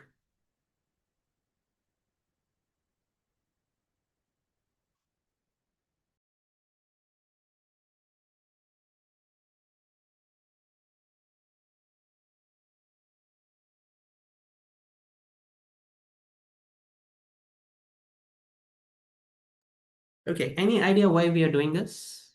So this is again going to follow the footsteps of white box testing in place. So we'll be performing all these steps to understand what exactly are the targets that is open for an attack. So we're just trying to map the attack surface on the infrastructure.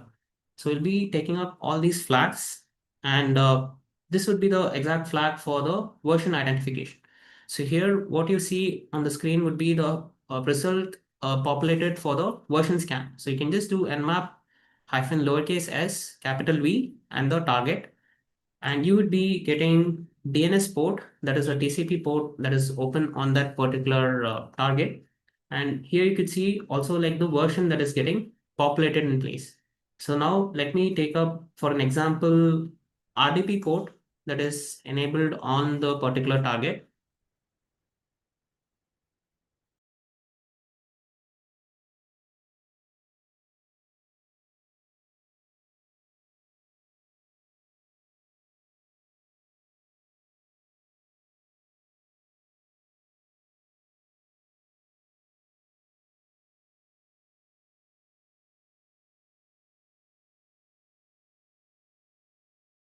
Okay, so we try to understand from this process on all the virtual ports that are available. So whenever, let us say we do google.com, it tries to reach to the port number 443, right? So that is again going to be your secure SSL connection that is happening to the Google server.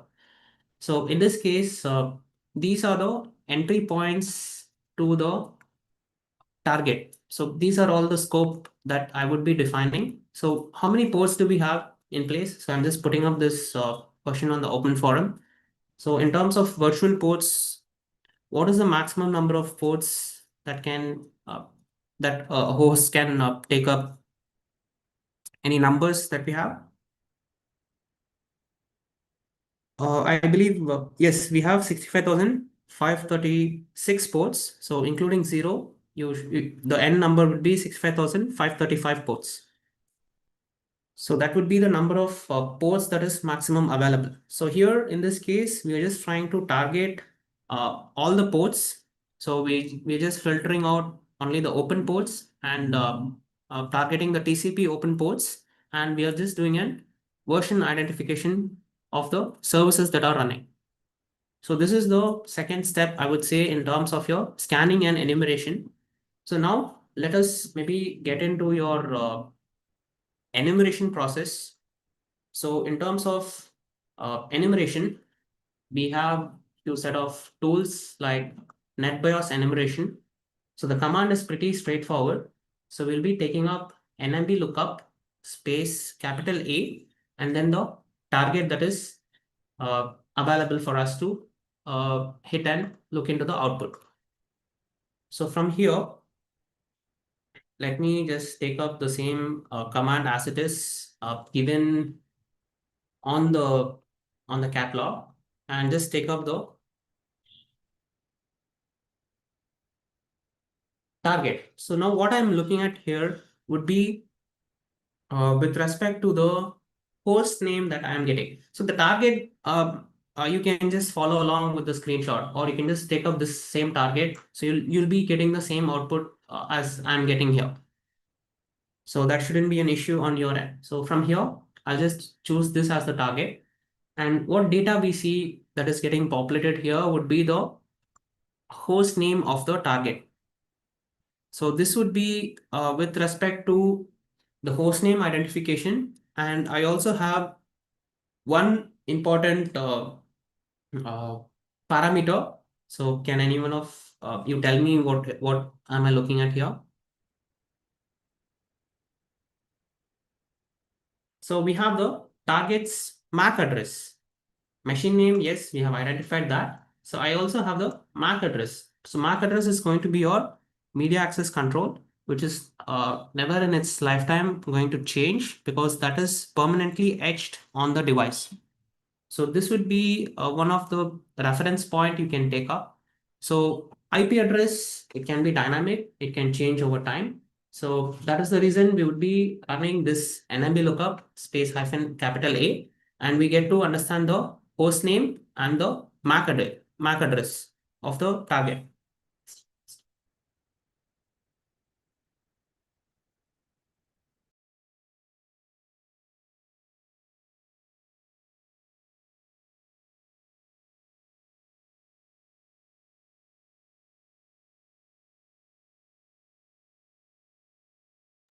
So I believe the data that we are fetching from the target is on the right track. So firstly, we just do a host discovery scan and then take up the service version scan and then take up the enumeration process where I try to understand the host name and the MAC ID of the target. And from here, you can probably take up vulnerability scanning. So now we'll just deep dive into the vulnerability analysis part of it. So now we are done with the reconnaissance footprinting and scanning and enumeration process is done. So we'll just give you a glimpse of the tool called Nessus. That is your very prominent tool in the market. So on your labs, you can just navigate to the Firefox browser. So from here, let us take up the bookmark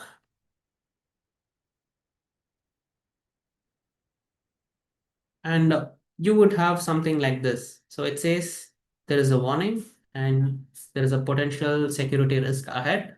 And it just says that the site, that whatever is there, it is not secured. So we'll just go ahead and click advance on the bottom right and accept the risk and continue. So we'll just proceed with this. So why we're getting this error is this tool is running on the local host, and this is not having any SSL that is required.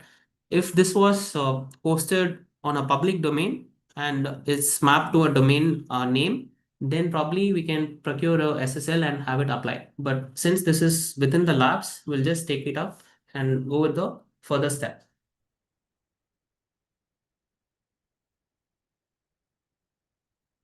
So from here, we have the username and password already predefined. So you can just click on the prompt, the password manager's prompt, and just click on that and go ahead with the sign-in process. So this should welcome you to the dashboard of this tool. So from here, we have done host discovery scan, ping only discovery scan using Nmap. If you would like to try out the same thing using this tool, please feel free to proceed from here.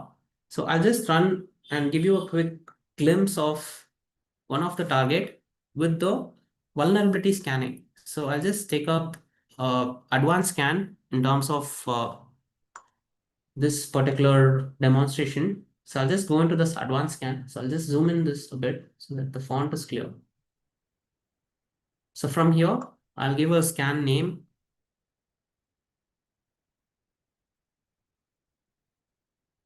And I would choose a target. So target can be an IP address or a domain name that you would be scanning. So in here, I would probably go ahead with the same target that we earlier worked on. So this was the IP address. So you can also follow along with the targets given on the catalog. So the catalog incident, that would be incident number 8 in terms of the hands-on that I'm showing you guys. So you can just follow along with the incident number 8. So in this case also, you get to understand the process that we have followed to reach to the Nessus dashboard. So Nessus is a commercial tool. So in this particular workshop, we have just gone with the, I would say the trial version. So we're just trying to understand how the VAPT looks like. So this would be the same setup that would be available when you do live VAPT. So the organization would have the commercial version of it. So you'll be working with that. So in this case, we just go with the test target that we also have. So we'll be working with that. So in this advanced scan settings, I've just given the scan name and put up the target. And from here, I would just click on this post processing where I would be wanting to look at the live results. And from here, let me directly go into the launch. So I just don't want to save the configuration I've done, but I want to launch the scan. So I'll just click on launch and let's wait for the output to show up. So this particular scan might take roughly around 10 minutes of time. So we would be just in the interest of time going into a predefined results that we have. So I'll just go into this advanced scan in place that I earlier scanned. It can be the target that we are looking at. So we can just have a look into this. So this approximately took 10 minutes and 59 seconds for the scan to complete.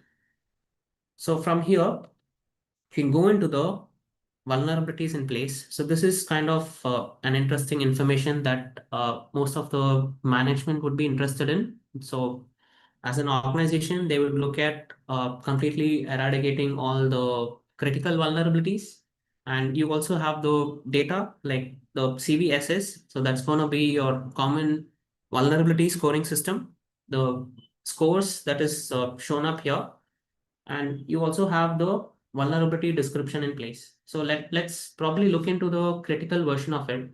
So here, the vulnerability description says it is an Ubuntu machine, which is running end of life. Software end of life is SEOL, that is defined here. So this is running a very old version of operating system in place, and there is no current security updates released by the vendor. So this target is running Ubuntu machine. So Ubuntu has stopped their security patches for this particular operating system. So now we try to understand and eradicate this. So let us get into this. And here you see the description of the particular vulnerability and also the remediation step that you could take control of. So what does it say? It says that you'll have to upgrade the version of Ubuntu to the current supported version. So which means I'll be jumping to 25.04. That is the latest version that is running and deployed by Canonical. That is the organization controlling Ubuntu operating system.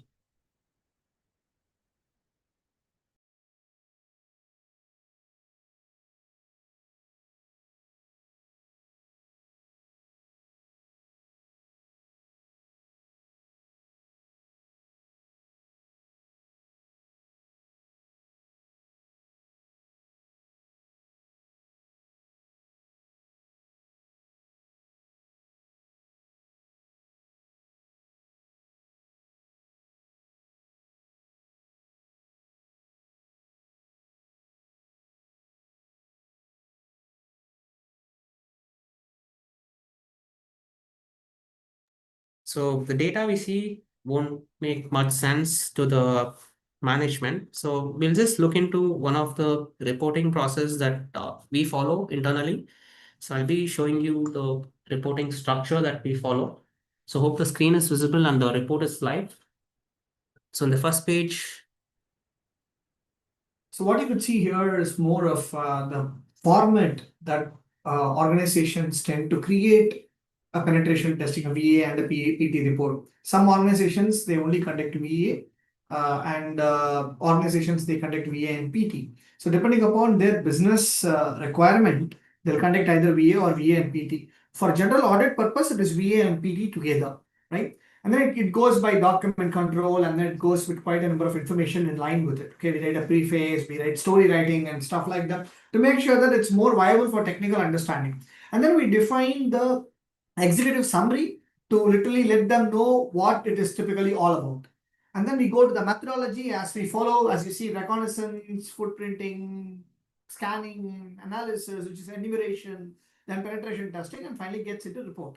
And key issues are to be mentioned, and we follow a test process flow, followed by which we have reports, the scope, and what IP addresses that we've scanned. So then we get into the confidential aspects of VA and PT, where the report gets something like this, where we have the number of vulnerabilities, which is critical, which is high, which is medium, which is low, and respectively, we also give the scores in the same line. And we have got something as CVE, common vulnerabilities and exposures, right? So when you have the CVE as common vulnerabilities and exposures, which will give you the vulnerability that is associated to that particular target. And you can align that with CVE.MITRE framework. So which is the holy book of for any cybersecurity professionals, as in a simple terminology.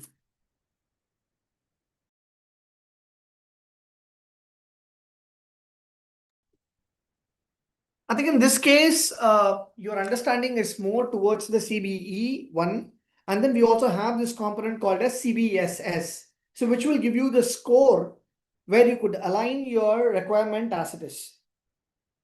Oh, yeah. Literally, authoritative people really read these documents nowadays. See, we keep delivering these VAPTs on average about 8 to 10 every month. Okay.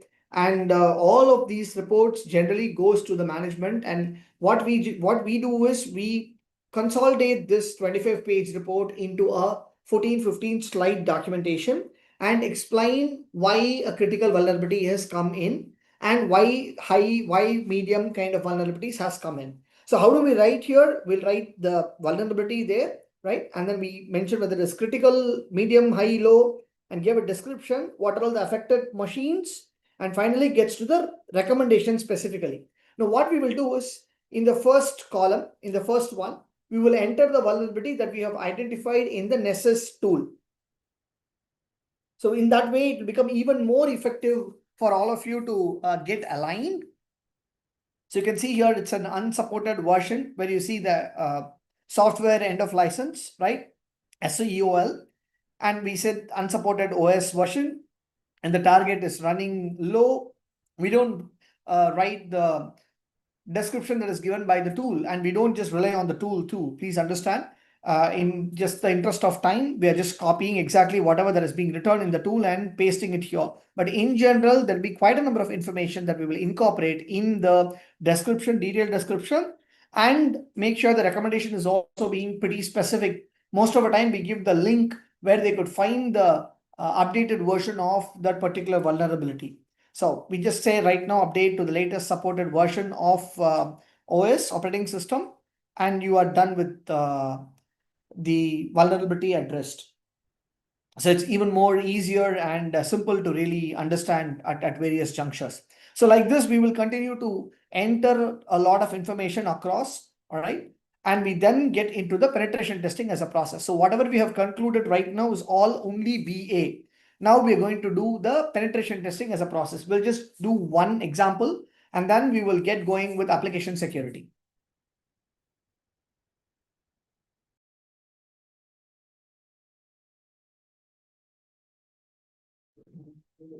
So let us take up a new fresh terminal in place, and we'll just spin up one of the most renowned tool in place. It's called Metasploit framework, which is built totally on Ruby.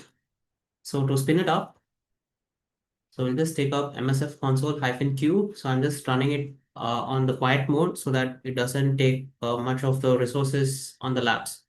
So now I have the shell up and running, and previously we might have identified port number 21 open. So from there, let us look at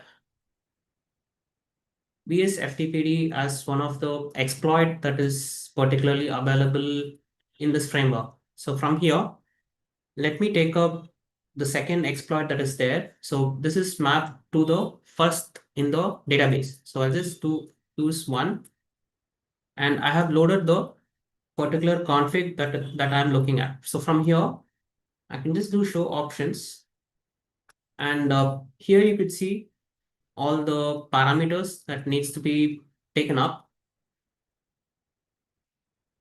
Or let me just reiterate on.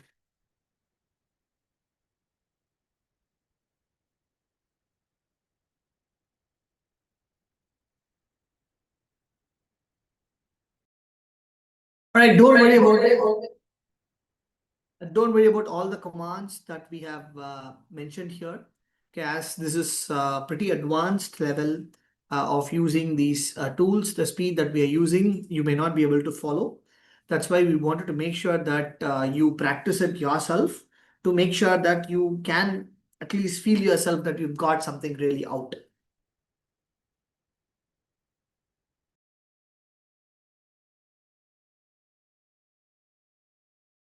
So in this case, what exactly I'm taking up would be with respect to setting the remote host. So I'm just setting up this on the module in place, and just go ahead with the exploit. So here, probably what might happen is you're getting an output that the target is not vulnerable. So not every time that when you do PT, you might not be successful in terms of your pen testing process. So you have further modules that is available for you to work out the PT process. So you have identified the CV in place. So from the CV, you get to understand what are the vulnerabilities. And from the vulnerabilities, we would be taking up the exploitation process. So this would be the second vulnerability that we have. So we have VNC server has the default password. So password is the password on the server. So here, let me take up BNC based exploit in place. So we did read about the password as password that is available on the scanner, right? So we'll just use this particular auxiliary scanner and try to get a better hang on the target. So here I set the R host and then go ahead with the exploit.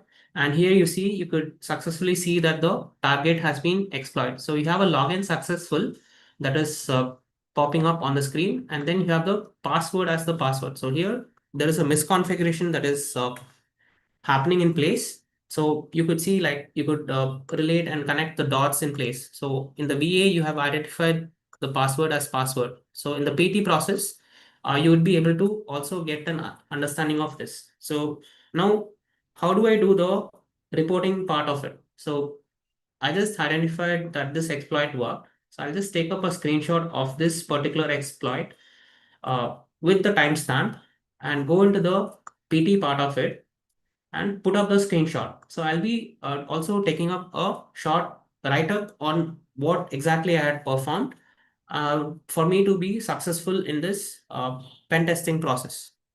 So this is the complete workflow of you to firstly identify the host, do a host discovery, try to understand the host name, try to get the MAC IDs, and then you get your vulnerability scanning in place. And then from there on, you do your PT process. So this is the holistic life cycle of your VA and PT on the infrastructure part of it.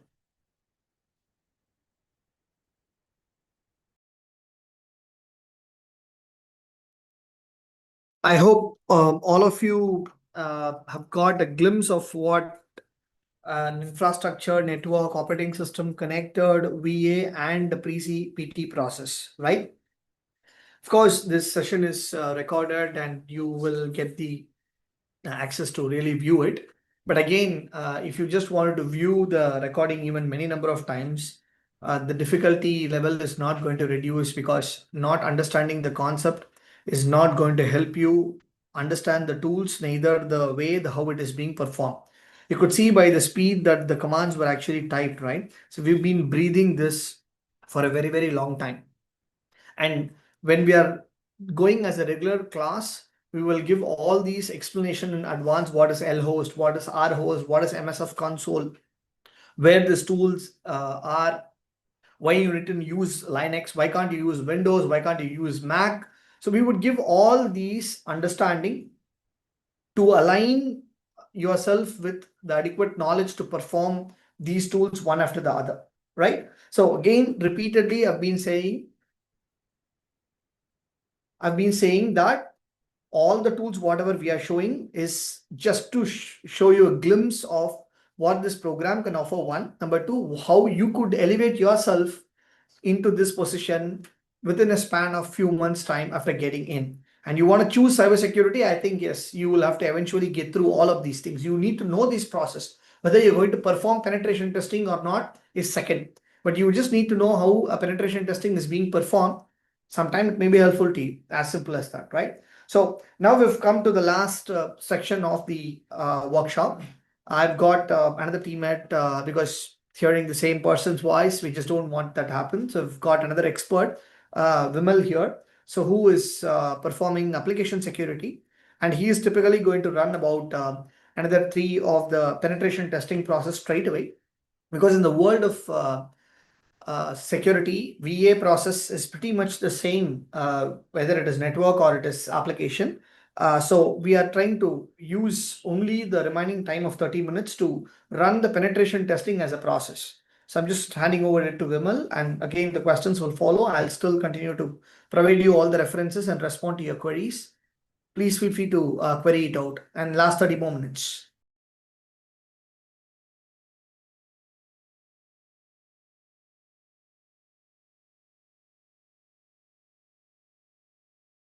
Hi everyone, I'm audible. I hope I'm audible, right?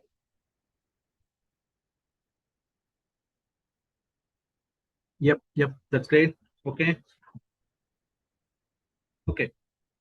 and we'll start with the PT here. As we seen, let's say we heard about some attacks, right? Some people may log into this specific applications or breaking the applications. How do you think that these attacks can happen in the real time? Let's say you have a login page. How can you break the login page?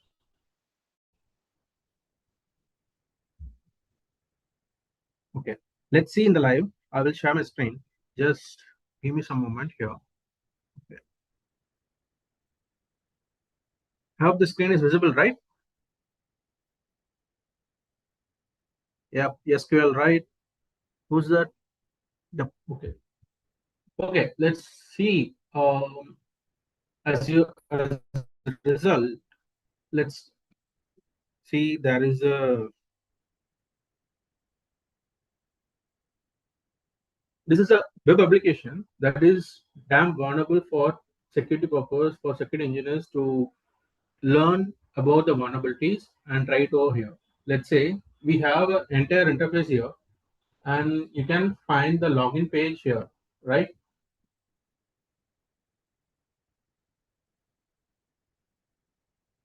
Once you click, you will see the login page here. Now the task is we need to bypass the login page. We actually know that the username is admin, but we didn't know the password or what might be the password. This is the catch here. Here the breaking rule is, let's say there is a vulnerability which is called an SQL, which will leads to crack the database and give us an access to enter into an admin account. Let's say here I will type an admin. I will type as an admin because I actually know the username is admin, and I will type in a query here.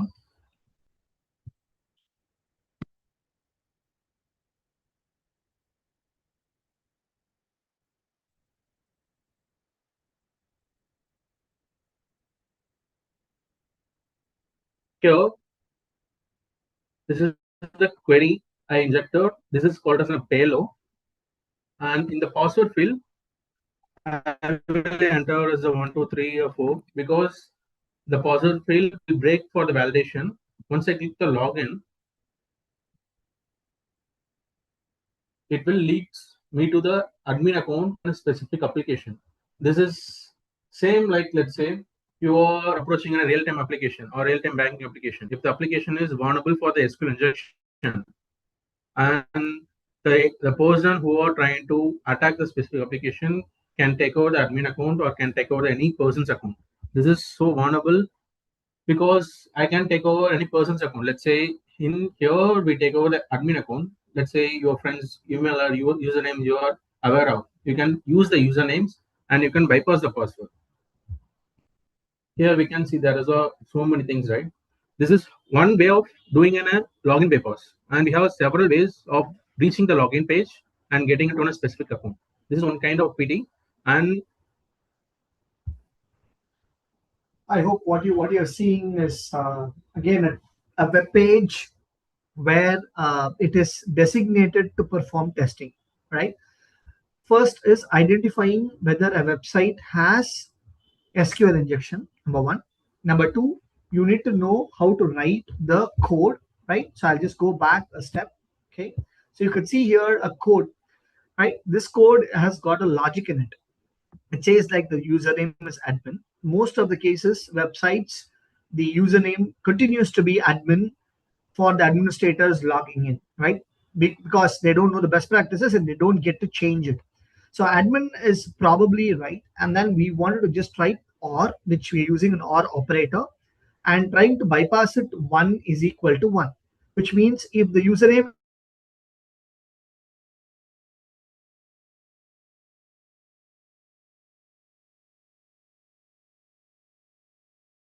name section to overcome the vulnerability which is lying with SQL injection. And please remember, this is a code level error and not a database error. So you can reach a database without authentication purpose and get in to steal or modify or manipulate any data that you really want without the right authentication straight away there. So this is one important aspect and one of the very easiest thing to really break into the system for a very, very long time. The only sad story is websites are still being created with SQL injection persist. So how do we really overcome that? I think you will have to learn quite a bit of technological understanding and conceptualizations like secure coding practices and how to really do a vulnerability assessment and penetration testing and quite a number of things incorporated into it. So this is just to give you one instance for performing VA and I mean, especially PT in application. Now you can go back to the cyber range, right, and go to the Bay catalog.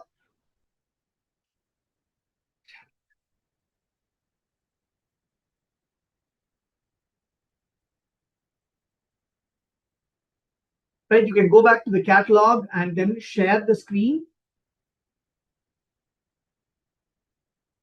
You can go to the repository, right? Then you will see application security there, right? You will have plenty of incidents that is being provided for your access straight away.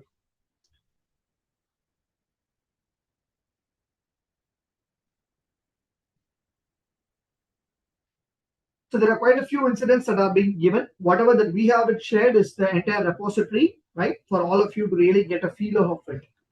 So now whatever that is being given to you is just going to be shared.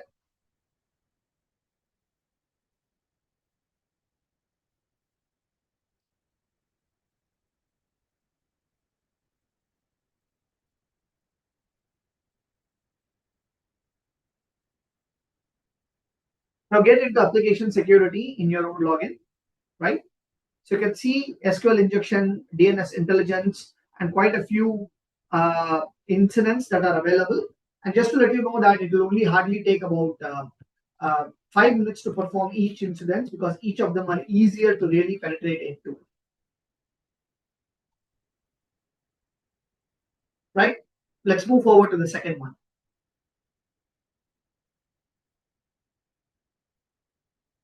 Okay, here we talked about the SQL injection, right? I hope everyone is clear about the SQL injection topic, right? Okay, let's move to the next thing.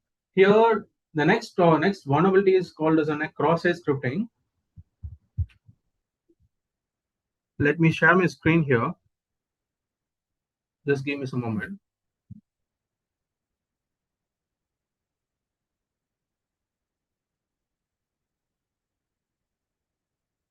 Yeah, got it.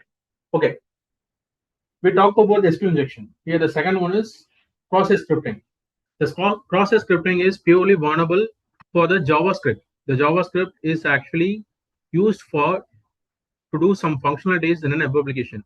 As you've seen, once you enter on a web application, you can see there will be a pop-up or you are trying to navigate from one page to another page. These functions are handled by the JS, which is called in JavaScript. Okay, let's say in banking applications, you will do some payments, you will do some clicking functions. These all happens in the backend by using this specific language called JavaScript. Here, if the JavaScript is vulnerable, we can write whatever things that we need to do in an application. Let's say I need to delete all applications or delete all functions in applications. I can write a script and I can inject in this specific input fields. Here in the application, let's see, we have three input fields. One is to the top right, we can find the search bar. This is one input field. And to the mid, we have a username and password. These are the two entry input fields. Here, what we'll try is, let's go to the search bar to the top right. And for writing in a JS, we have a syntax. We need to follow the syntax to execute the proper JS payload. I will write in the script here. So the due course, you'll have to eventually get to learn the JavaScript, how to write it. You don't need to know programming, but you still need to learn scripting languages, which are pretty easy for anybody to learn it. And it is helpful when you start to query things like this in simpler mechanisms.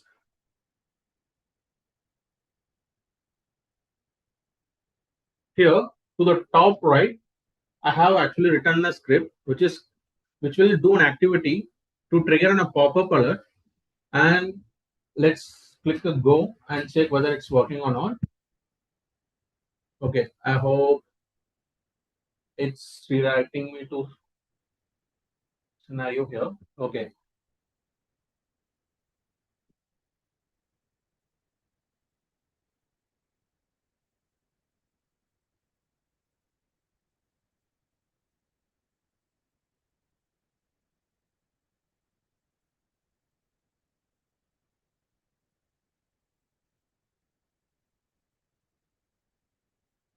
Let's go. The site says unreachable. Let's switch to script entry field to directly into the specific area. Let's say I will try with the login page and I will try to log in. Okay, I hope the site is having some malfunction here. Let's go quick to next example of application here. Let's say we can have another one application which is called Zero Banking.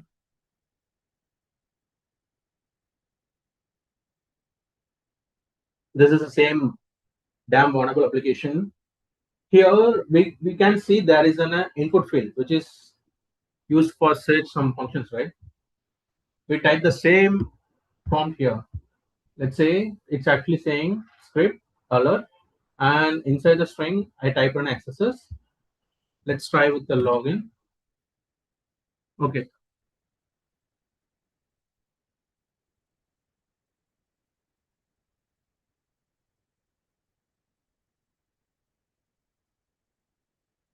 Let's go. I hope all applications are down to the timeline, I think. Let's say in the bay, we have an incidents where you can walk through and get to know more about the scenario here. I will open the bay as well. The same side, once you navigated to the catalog, under repository, under an application security, you can find an HTML injection. This is an instance where we can trigger and we can inject in a payload. You can have a look into this instance. It will walk you through with the entire step from end to end, how you can write a script and how you can inject a payload in the specific web application. Okay, let's say here we have on a storyboard which is called Robert, a skilled security researcher, has been assigned to an task checking the security of a target website. He focused on finding a potential vulnerability related to HTML injection. What is an HTML injection? Let's say in application, the front end using like the colors, the headings, and the lowercase uppercase, everything is on a HTML body. We are trying to check whether the HTML front end is vulnerable to this injection attack. And here the task is we need to select a target and we need to find an input field and we need to check our payload is executing or not. Here the target is we can access the test.php.vulnerableweb.com, and to the end we can find there is one search input to the left. What we can do is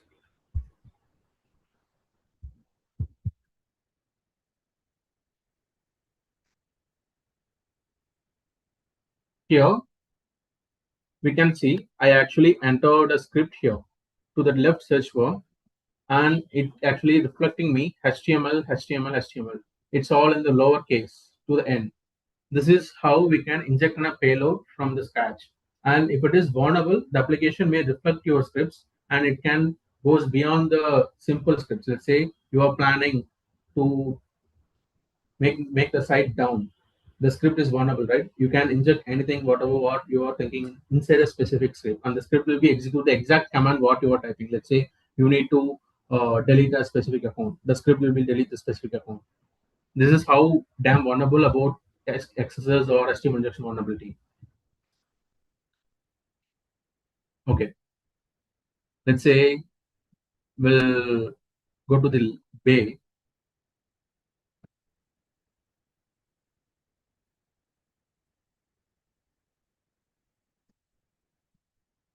I hope it's taking time. Here, the one thing, one is SQL injection we talked about.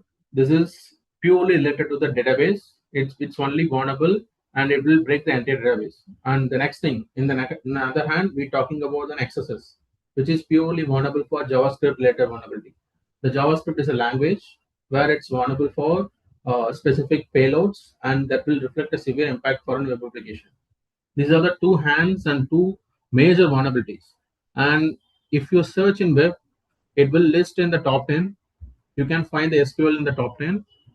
Yeah, here we have a common security standard, which is called an VASP. It is an open source web application project that actually maintained by a community.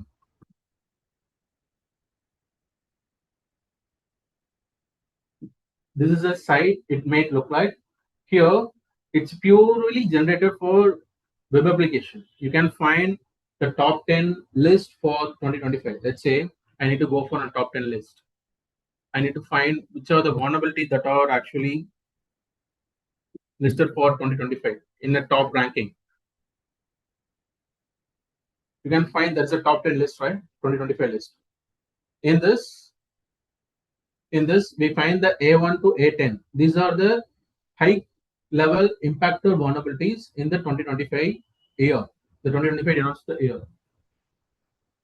So, ladies and gentlemen, this is what we typically call as the most notorious list of vulnerabilities that gets published once in every 3 years.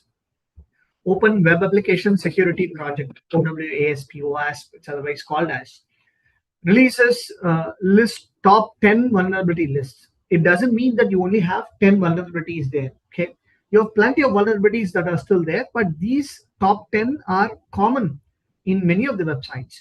I would probably say about over 90% of vulnerabilities are covered in this 10 if you do your testing process in alignment with this. And they've also created framework. There is something called as OSSec, and then quite a number of things that are there. And this OWASP is also being listed for multiple areas, multiple segments too.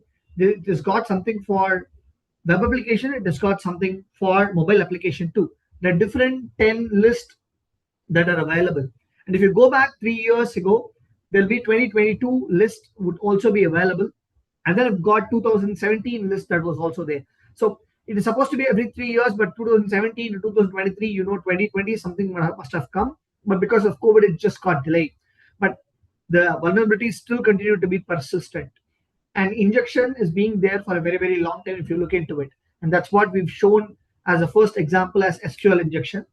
And then we've tried to start working out on XSS, which is cross-site scripting, which comes under security misconfiguration. So quite a number of things that you see here in the A1 to A10 is all about completely listing out the top vulnerabilities. So if you are thorough with these things, I think you can secure web applications pretty easily. Quite a number of things that we have incorporated in the way for you to practice. So you can start practicing that right immediately. And you, as I said, you have time until 12 a.m. today, probably another 2 hours plus to practice it. If you have your lab time that you've saved it, I think it's going to be easier for you to also get a hands-on into it. So with this, we will technically close the practical labs, right? Because we've given you so much of information in alignment with that, okay?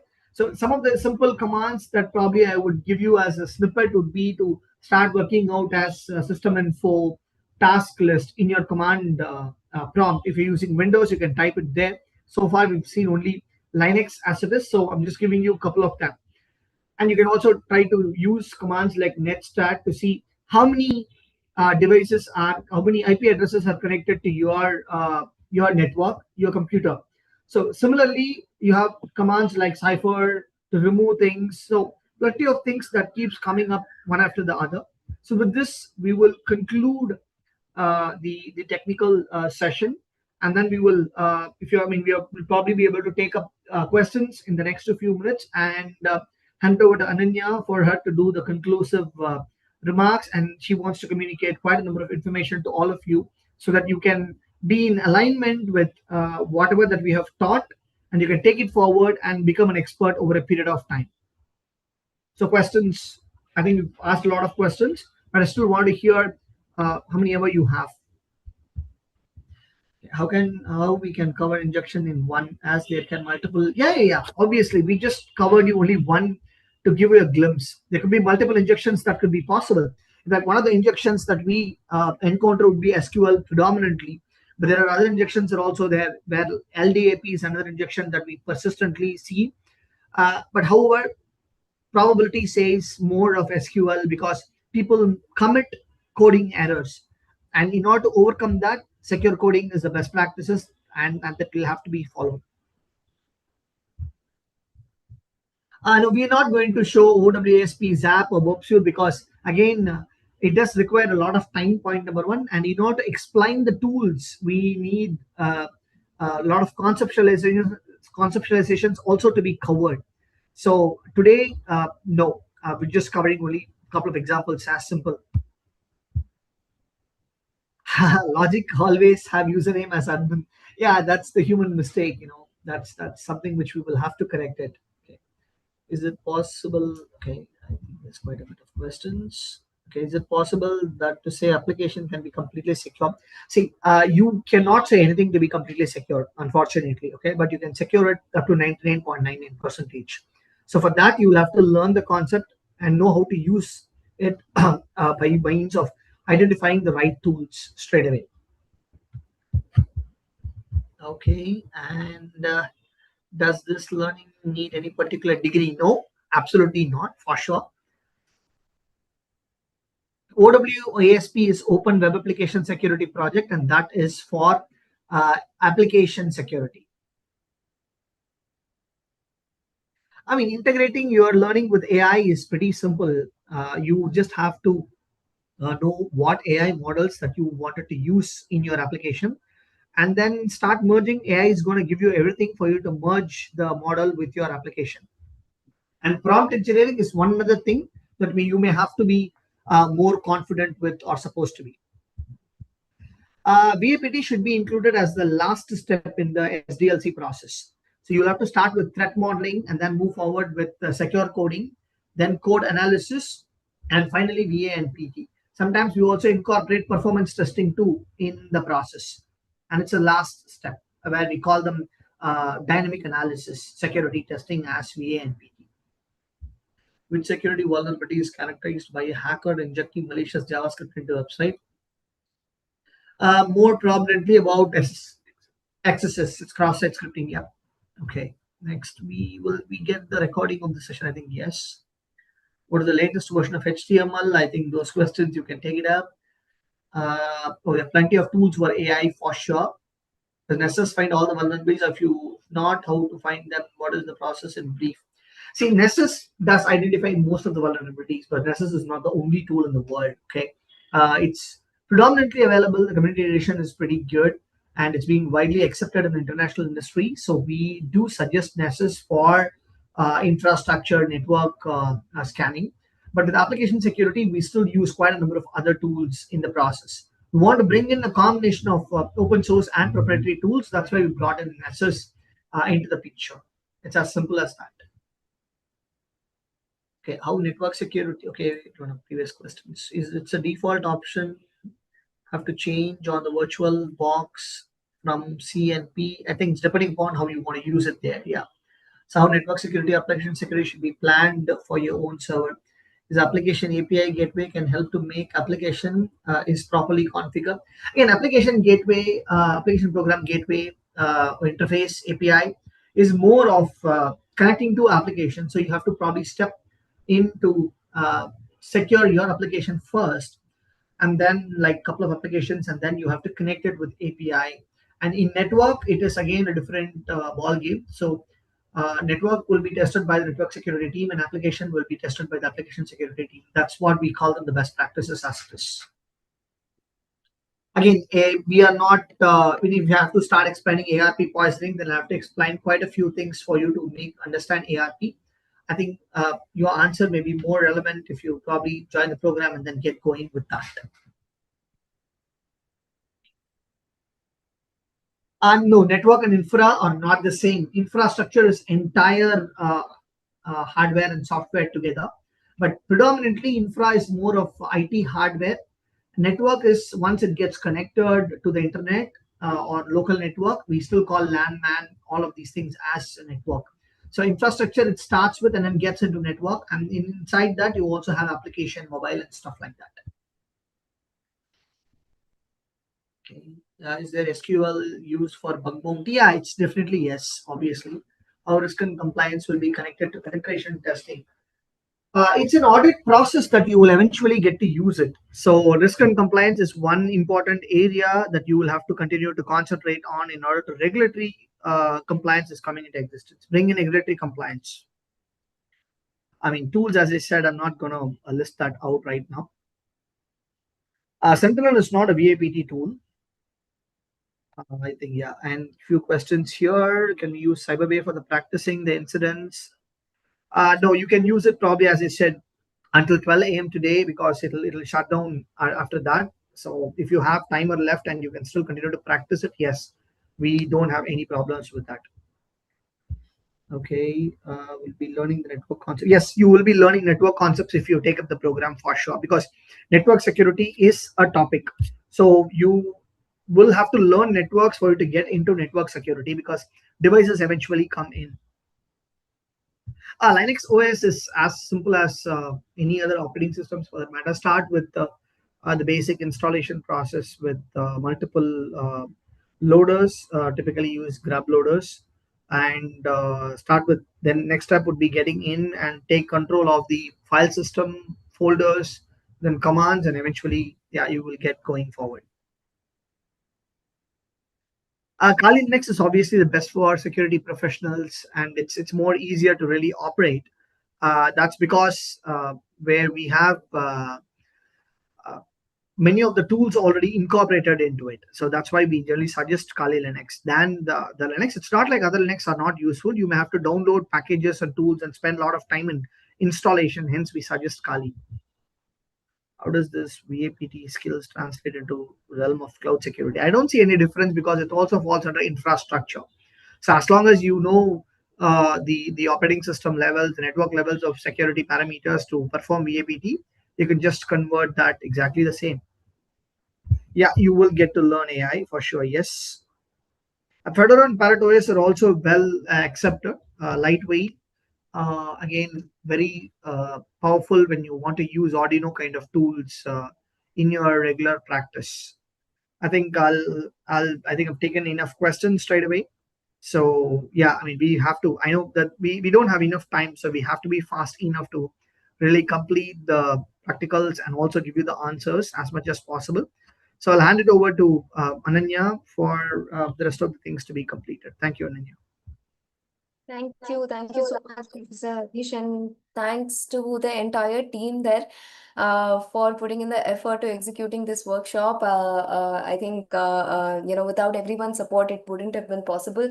We had a few hundred people here, so I understand that everyone was not able to follow along, and some of you had some technical issues. We have taken your feedback, and we will ensure to come back to you with these issues resolved in another workshop soon, hopefully. But yes, heartfelt thank you to everyone involved in getting this workshop possible.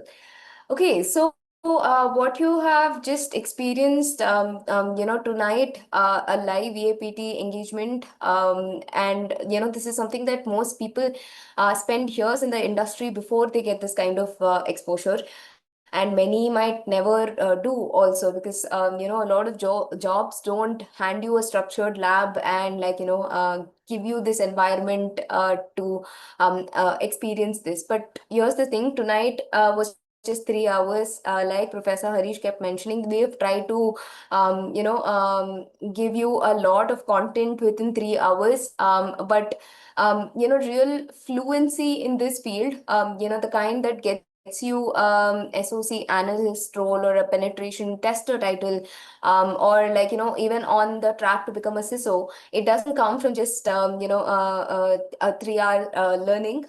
It comes from a lot of structured learning. It comes from expert mentorship and working through scenarios that don't always go according to plan. And that's precisely what the IIIT-B AI-powered advanced executive program in cybersecurity was built to deliver. And I want to take just a few minutes to show you what that actually looks like, because if this workshop resonated with you, what I'm about to show you would be the logical next step. So four very key things that stand out about this program. First, it's not just cybersecurity; it's cybersecurity plus AI. Because as you've seen, it's something that you cannot separate anymore. Both of these go hand in hand. Secondly, the curriculum includes CEH V13 AI certification with the EC Council, which is one of the most recognized credentials in the fields globally. And thirdly, and this is the one that matters most for people who are worried about, actually landing a job, is that you get AI-powered job assistance from Simplilearn. I will talk a little bit more in detail about that. And fourthly, there are 30 plus global case studies, 100 plus guided assignments, and 30 plus tools that this program will give you exposure to. And this is essentially learning by doing and not learning by just listening or watching slides. Speaking of which, let's take a quick look at what exactly you will learn. There are 11 core modules which are very intentionally balanced. The foundational modules, OS, networking, cryptography, build the technical base. Then you move into enterprise infrastructure, application security, ethical hacking, and then the AI layer runs through everything. There are AI foundations, AI powered blue team strategies, AI enhanced red team tactics, and a capstone module on LLMs and adversarial models as well. And like I said, like this isn't AI added as an additional chapter at the end for the sake of the AI tag. It's woven through the curriculum from week one, and you finish with a portfolio project, real red blue team scenarios that you can very well add to your portfolio, show to your employers, and talk about when you're attending interviews. And this program is designed in a way that gives you a lot of skills that you can add to your resume. Once again, 21 skills you would be gaining at the end of the program, and that's worth noting, because like that's a huge range. There are your fundamentals, which is like network security, vulnerability assessment, penetration testing, SOC operations, and then the AI specific skills that are increasingly have become very non-negotiable in the job market currently. This is adversarial AI, augmented recon, generative AI, prompt engineering, and so on. And then the career differentiating skills. There are threat hunting, incident response, security architecture, AI, and SOR, and all of that. So this is the full skill profile of a high value cybersecurity professional. So all of this is built into a single program, and it also gives you access to a lot of tools. And there are case studies from OpenAI, Microsoft, Google, Netflix, Amazon, Razorpay, Starbucks, and a lot of interesting case studies that are brought to you, so that you get like more and more practical knowledge and understanding of how this works. And like I said, there are a lot of interesting projects as well that are part of the curriculum. Okay, so the proof ultimately is in the outcome. So we just have a couple of quick snippets here. Sharad landed a cybersecurity engineer role at UL Solutions with a 250% salary hike. Sandeep Sundrani moved into an executive director and cybersecurity consultant role after the program. And both these, point to the same things. If you read the testimonial, you would know that, what they gained from practical modules, hands-on labs, and career support from this program are what made their career success work. And like I said, the support that we provide does not end with just the program. It goes beyond that as well. So speaking of career support, this is the support structure around the whole program. You get a dedicated cohort manager, and who will be with you throughout. You get mentoring sessions with subject matter experts. There is a flexi learn option, so you can reschedule your cohort date as within a reasonable period of time. There is interview prep, and then there are mock assessments as well, and technical capability enhancement from instructors who have worked in the field. So there is a lot of support that is given to make you ready to enter the job market, or like further grow in your career very confidently. And this is, I must mention that this is also built for working professionals, people who already have jobs, commitments, and can't afford to take up like full-time study. So I have actually covered everything about the program. If you have any questions about the program, please do let us know. Professor Harish is here to answer your questions. So with that, I'll just quickly cover the investment that's required. The program is priced at 2,32,000 for Indian learners, and if that number feels large, the installment options that brings it down to just 10,388 per month. You can scan this QR code for full details, including the exact curriculum breakdown, the upcoming batch dates, and any current offers. And I'm just also going to take a moment to share the program page link with you, so you can get the fee detail in your country as well, in your currency, and you can explore a lot of other details, and you can even schedule a call with our expert as and when you require. So with that, I'm going to launch a poll to take your interest in enrolling in the program. All you have to do is vote yes or no. If you have any queries or you are unsure and you want to know more details, you can still vote yes. Our expert advisors will be getting in touch with you to guide you further. And in case you voted no, please do feel free to drop a note in the chat as to what's holding you back. We would genuinely like to know and understand what your issues are, and if at all there's any way for us to solve it. Okay, great. Let me just quickly check.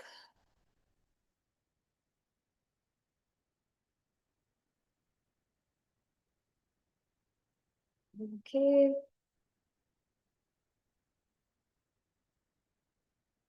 Okay, I'm gonna keep the poll live for some more time now. Only about 50% of you have answered, so I'm gonna keep that active. Okay. Great. All right. So meanwhile, I want to quickly, talk about an upcoming workshop.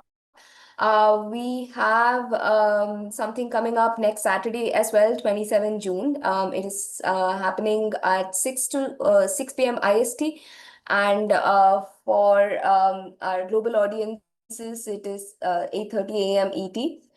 We are going to build a full stack AI SaaS product in under 4 hours. So this would include the front end, the back end, the whole system architecture, the analytics, and so on. And all of it without any coding required, any setup required. It's going to be just with the support of AI assisted tools. It's going to be led by Shubham Lal. He is a founder and he was a developer at Microsoft for about 8 years. He's built a lot of AI products and AI systems, and he's gearing up to meet everyone and teach you how to build a full stack product. So if you want to register for free, you can scan the QR code that is there on the screen right now, or I'm also sharing the link on the chat. You can get to know more about the session that we're offering. And if you're interested, you can register and meet us next Saturday. Okay, great. I have also gotten a lot of interest in enrolling in the program, so I'll just keep it live for a few more seconds and I'm going to close that. Okay, if there's anyone else who's left to answer, please note that this is the last chance. Okay, great. I've ended the poll now, and I'm sure that a lot of you would be interested in receiving a certificate as well. All of you have put in a lot of time and effort by being with us and trying to follow along and being very active throughout the session. So you will be receiving a certificate of participation from us. All you have to do is submit your full name in the poll that we have launched. In case if you're not able to see the poll, in case maybe you've joined in from your phone and you're not able to see the poll, please drop us an email at webinars@simplilearn.net. We will manually check and get back to you with the certificate. Since this is a Saturday, please allow us some time. You will be receiving the certificate and the recording over email on a Monday. Okay, so I'm gonna keep that poll active for a few more minutes. And while we do that, Professor Harish, it would be great if if you could come in here and offer any final remarks or piece of advice to our learners. We've had a very active, engaging session. So anything that you would like to share to wrap this up, it'll be great.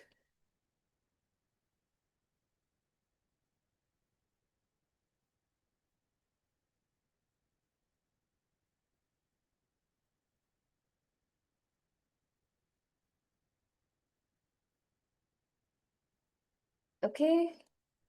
We're getting a lot of reactions. Thank you, everyone. We are glad that we were able to, provide a good workshop experience. And I believe Professor Harish is here. Yeah, Yes. I mean, I was just listening Yeah. to the conversations, and thank you everyone for the participation. I think whoever is from India late in the evening, Saturday evening, and whoever is elsewhere across the globe, great participants, great questioning. I think you've kept us pretty active throughout the session, and we would definitely want all of you to practice cybersecurity and get into the program, start learning the way how it is being taught. And I'll also try and see you in quite a number of master classes during the time of the program, and we'll be more than happy to see you at various times, right?